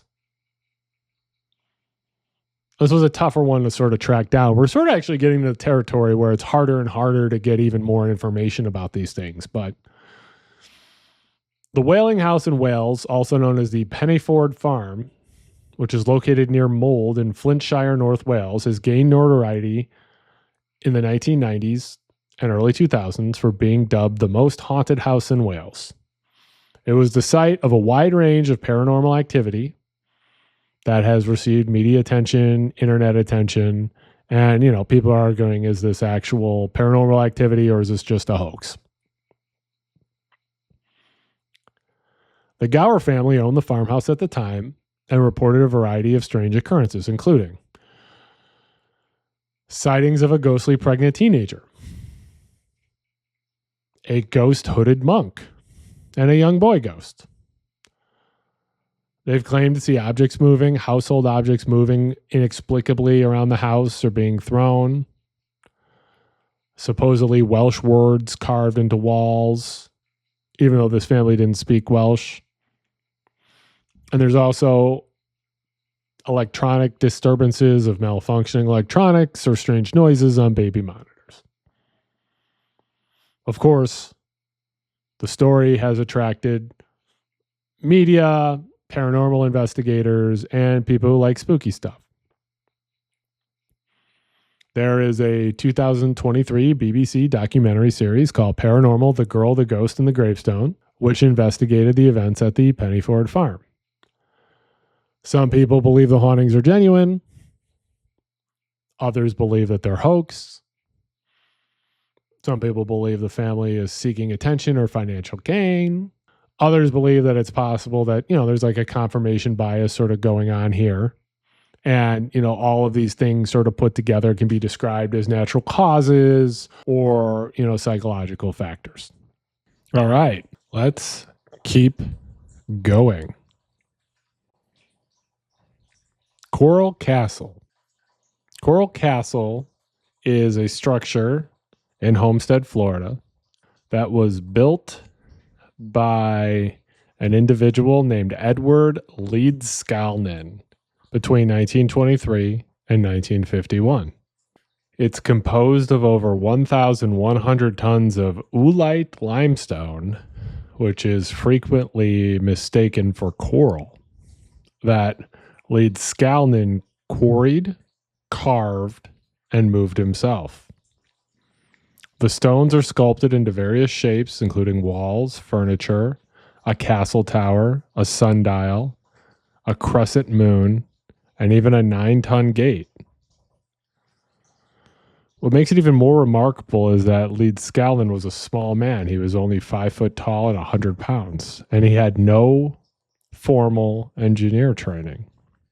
The thing about this structure is no one really understands how he built it. He worked alone. He worked at night. He did all this stuff in secrecy. There were no records, no blueprints. So no one really knows how he did this. It's sort of one of those off the beaten path marvels that people were able to come up with, or this guy came up with. Lauren Spirer, or Spirer. I think it's Spirer. Lauren Spirer was a 20-year-old student at Indiana University who tragically disappeared in the early morning hours of January 3rd, 2011, after a night out with her friends in Bloomington, Indiana. Her disappearance remains unsolved, and the circumstances of the disappearance are strange. Here's what happened, or here's what we know that happened. Lauren went out with friends on the night of June 2nd, 2011. They visited various bars and a friend's apartment. She was last seen walking alone towards her apartment building around 4:30 in the morning on June 3rd. There are no witnesses to anything happening to her, despite an extensive investigation. No trace of her has ever been found. There is some surveillance footage of Lauren that night, but it doesn't provide any actual evidence about what happened to her. Her shoes, phone, and keys have never been found. There are several persons of interest, including people who are with Lauren that night, but no one has ever been charged in connection with her disappearance. Again, there are a few theories, right? There is the foul play theory. There is some sort of accident that caused her to pass. And then there's the idea that she disappeared voluntarily. No one knows. This case got significant media attention. Her family has searched for her and continues to maintain a website and a social media presence searching for Lauren. The Bloomington Police Department keeps the case open and unsolved, but it's almost as if she vanished into thin air. Now, this is another one of those types of disappearance cases that were recent, but not recent enough, where there would be all of this footage about where she could have been, or all this footage of where she was that night that, investigators of the police could sort of piece together to figure out where she was. No Ring doorbells, security cameras and security footage wasn't as popular. There is a website, findlauren.com, that provides information about her disappearance and the ongoing efforts to find her. Ghost rockets. Ooh, that sounds cool. Sounds spooky. Ghost rockets refer to a wave of mysterious aerial sightings that occurred primarily in Scandinavia and Northern Europe in 1946, shortly after the end of World War II. These sightings sparked widespread public interest and speculation about their origin. And, the main theories are, of course, aliens, right? Or secret military weapons. Witnesses described the ghost rockets as rocket or missile-shaped objects, often glowing or leaving a trail of smoke or fire. They supposedly flew at high speeds and would perform unusual maneuvers such as sudden changes in direction or hovering in the air. The sound, witnesses would claim it sounded like a hissing or whistling sound going through the air. And there were thousands of these sightings between May and December of 1946. That sounds to me like, Soviet Union technology, right? Russian technology or American technology. It seems like a Cold War type situation to me, but could be other things. Some people have questioned whether that they were meteors, although meteors don't really move like that. But, as you know, eyewitness testimony isn't always accurate. Other theories include ball lightning, which is a pretty cool thing in and of itself. Experimental aircraft, which I think is certainly possible. Or UFOs.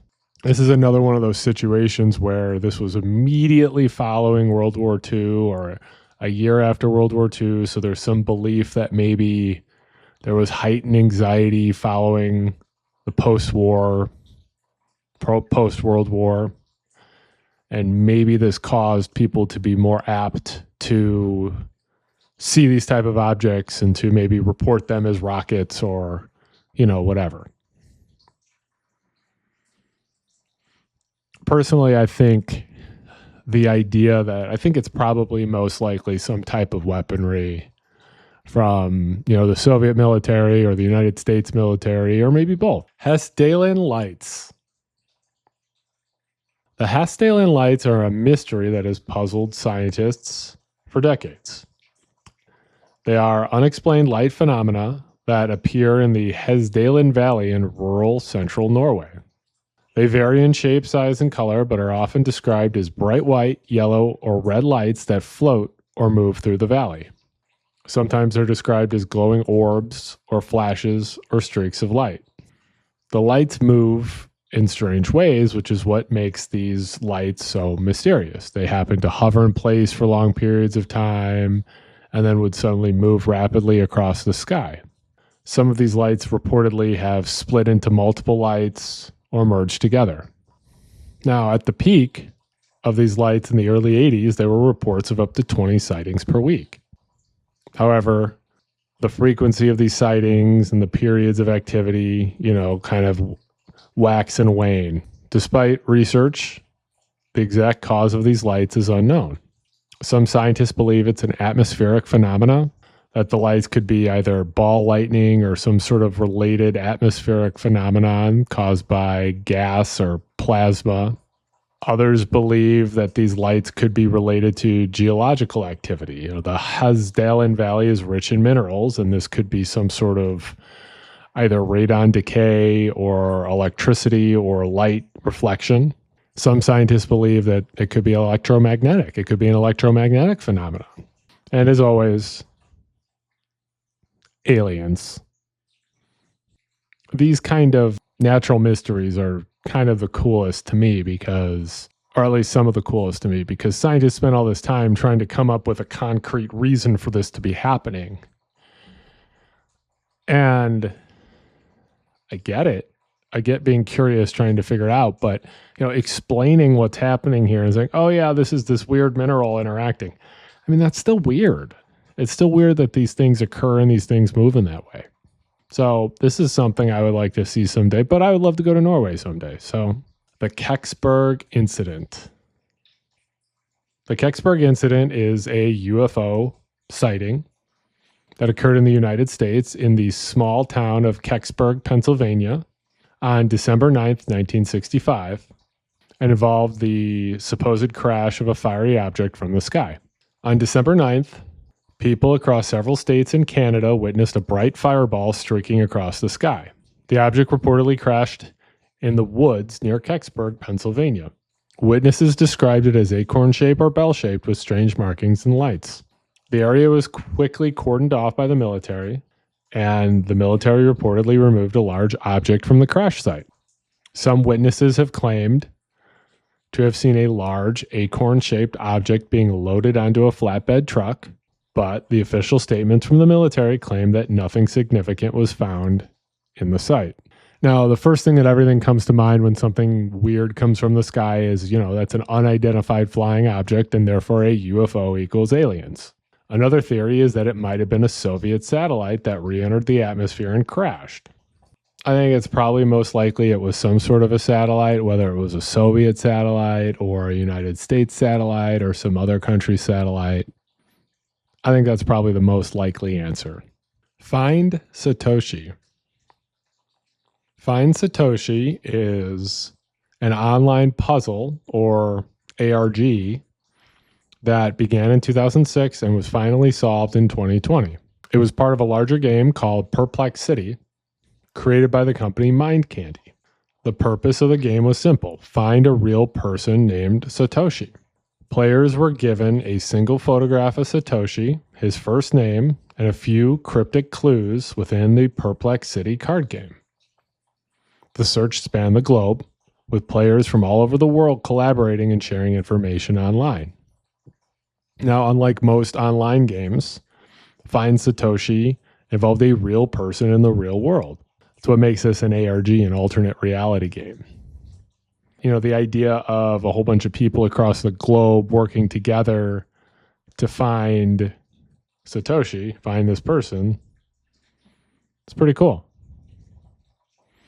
Now, how they found him: a German man named Tom Lucas Sager used a reverse image search to find a photo of a man who looked like Satoshi in a Flickr album.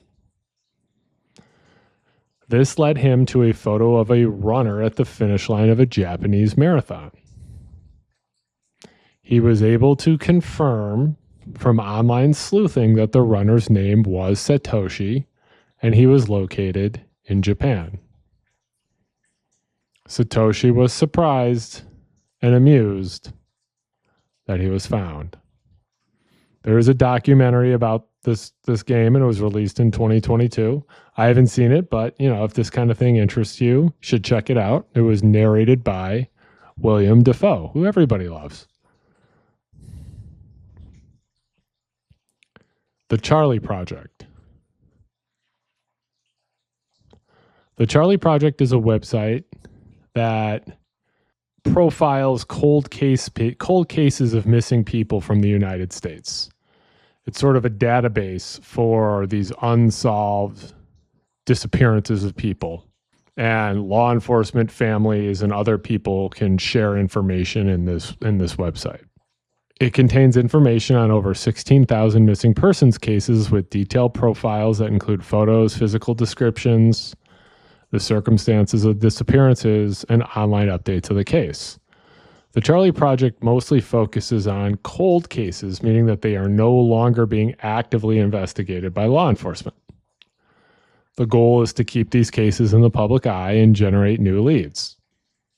This is one of those things that I find to be both a great use of internet resources, right, to find these people who have gone missing, but also just sort of a heartbreaking thing that there's all these people that are looking for their loved ones and have no idea what happened to them. Gaps in human history.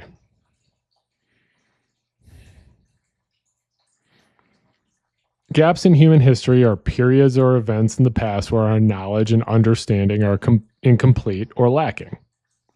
There are a lot of reasons for why there are these gaps, right? And these sort of gaps can be, for a certain small periods of time or long periods of time, centuries even. There are a lot of reasons for these gaps. For example, there could just be missing records or evidence. Historical records were frequently lost or destroyed due to wars, natural disasters, or just the passage of time. People didn't have a centralized system to store this information like we do now, like the internet. Another issue is bias and interpretation. Historical bias are historical records, written from a certain perspective, which can lead to bias and omissions, Sort of the idea that the victors get to write history, right? Different people can interpret things in different ways. And, it lacks certain knowledge about why some things occurred. There's a belief that history is very important. And I agree with that. I agree it's important to learn how things work and what our history was. And so we don't repeat problems from the past and, learn from what we have done and what we have failed at to be better. And so that's why that there are people who are passionate about filling in these gaps. Google Earth black zones. It was kind of fun to Google Earth black zones. So I guess you have to consider the source here, right? If Google was really hiding something, maybe I should have used DuckDuckGo. But from what I was able to determine, there's a few reasons why there are these black zones on Google Earth. A big one is security and privacy. Governments often request that sensitive locations like military bases, nuclear facilities, and government buildings be obscured on Google Earth to protect national security. This can also happen on private property. Individuals or companies can also request to have their property blurred or blacked out for privacy reasons. There are also technological limitations. Google Earth relies on satellite imagery, and sometimes there might not be high resolution images in that area. There can also be issues with image processing, and errors or glitches in the image can lead to these black zones. And there are certain spots that, are blacked out that people believe, are blacked out for reasons that, are conspiratorial in nature, that there are conspiracy theories about why these things were blacked out. A few examples of blacked out areas. Junction Ranch in California is completely blacked out and nobody knows why. There is an Air Force base in France called Reims Air Force Base.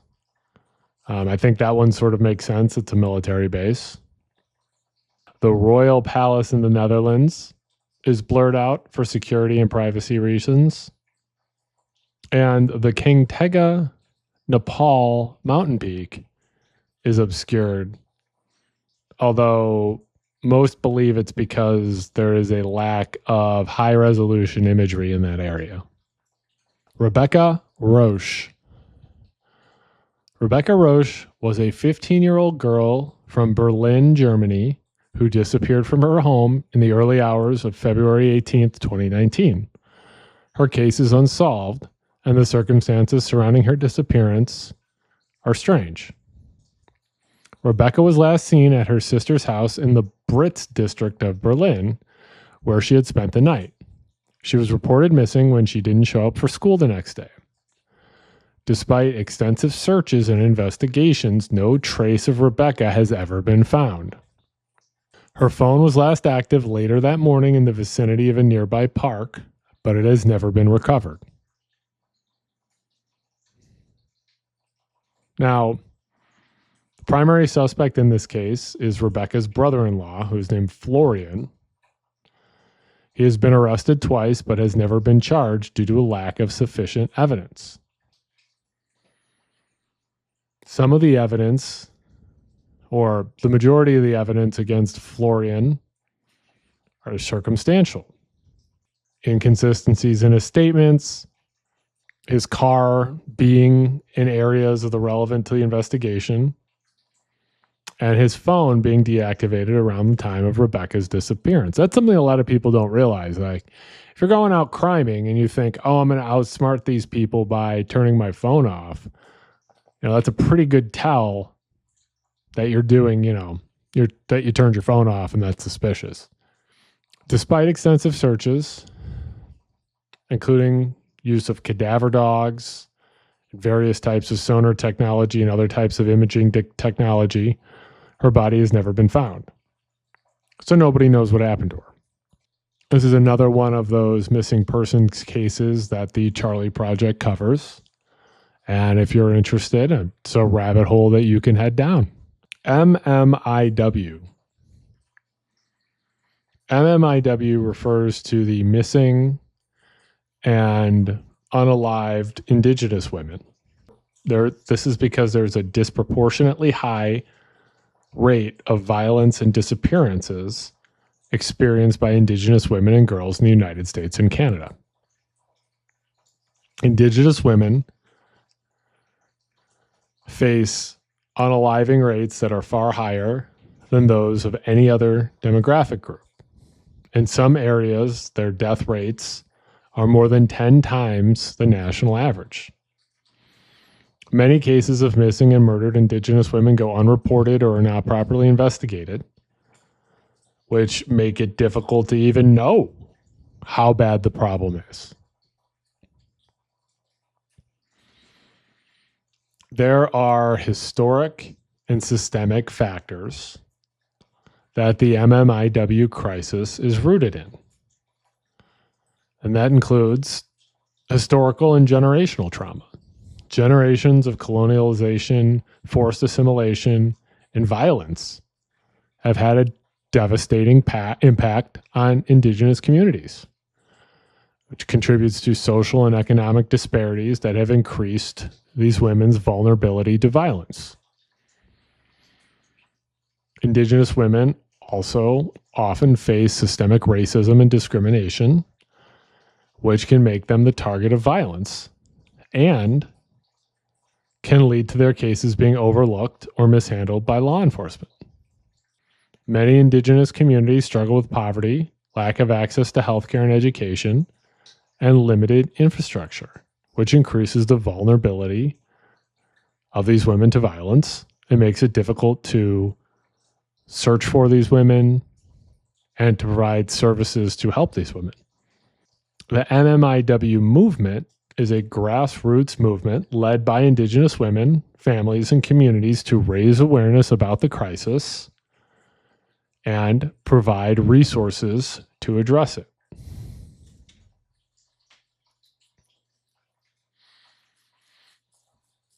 I think a lot of people don't know about how vulnerable Indigenous women are because I think a lot of people in the United States don't think much about Indigenous women, which is sad. These are people too. And, people should be concerned about what's happening to people. So this movement aims to change it. And I think it's a very good thing that people are bringing awareness and advocacy to these women to give these women a voice that they didn't have. 80% of the ocean is unexplored. Now, this is one of those sort of factoids that, 80%, it's sort of a guess, right? It's not exactly 80%, but the idea is the ocean is so vast, it covers almost 71% of our planet's surface. The ocean is so vast and there are portions of the ocean that are so deep that it's impossible to explore all of these areas. For example, the Mariana Trench reaches depths of almost 7 miles. And that creates a lot of issues. First of all, how do you get something to explore all of that area, right? But also, the deeper you go, the higher the pressure gets, which makes it difficult to have the type of equipment, submersibles that can withstand those types of conditions.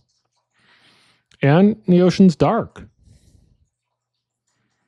So getting deep into the ocean like that, it's hard to even see if you can get something down there, and you can't have a full, range of sight that you would have in normal areas. Now, I think the most famous submersible as of late or recently is, of course, the Titan submersible. And we all know how that panned out.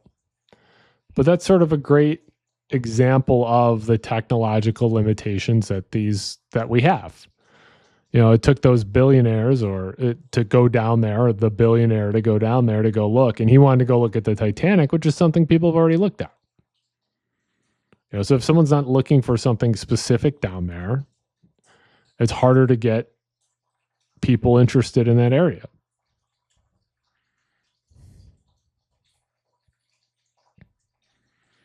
Out of place artifacts. These are objects found in archaeological or geological contexts that seem to be too advanced for the technology known to exist at the time. We talked about something like this earlier with the Antikythera mechanism. These objects appear to be from a different time period that they were found in, that are frequently more technologically advanced than we believe these areas to be. We talked about the Antikythera mechanism. There is also the Baghdad battery, which is a collection of terracotta pots, a copper tube, and an iron rod found in Iraq, dating back to the Parthian or Sassanid period, which would be the 3rd century BC to the 7th century AD. And some believe it was used as an ancient battery. The London hammer. The London hammer was a stone hammer found in London, Texas, in a rock formation that dated back millions of years. And this challenged the conventional idea of when humans began to use tools. The Kingudi artifact was a metal object resembling a corroded nail embedded in a solid rock in Scotland. The rock formation was estimated to be millions of years old. Again, it believed to predate the use of tools in humans. There are a lot of great theories, usually involving time travel and aliens, because those are the two options. Basically anything could be time travel or aliens, right? But there are a lot of skeptics who believe that these items can be debunked or explained through conventional means, such as misidentification. The dating on the object is wrong. Or, natural formation, right? Someone looks at this thing and thinks it's a hammer, but this is just something that just so happened to form. And others believe, people could be just faking these things.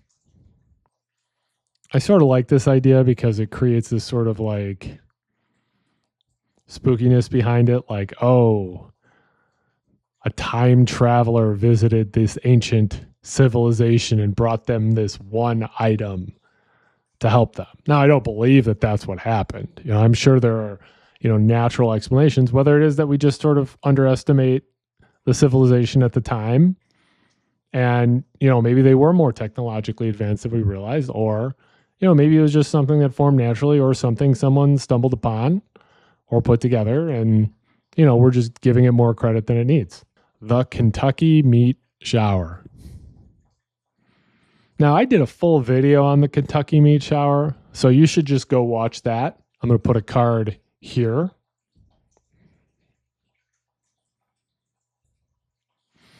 But the idea is, meat rained from the sky. And there are various theories as to what it was. The most prevailing theory is a pretty gross theory, especially considered somebody went and ate some of the meat that fell from the sky.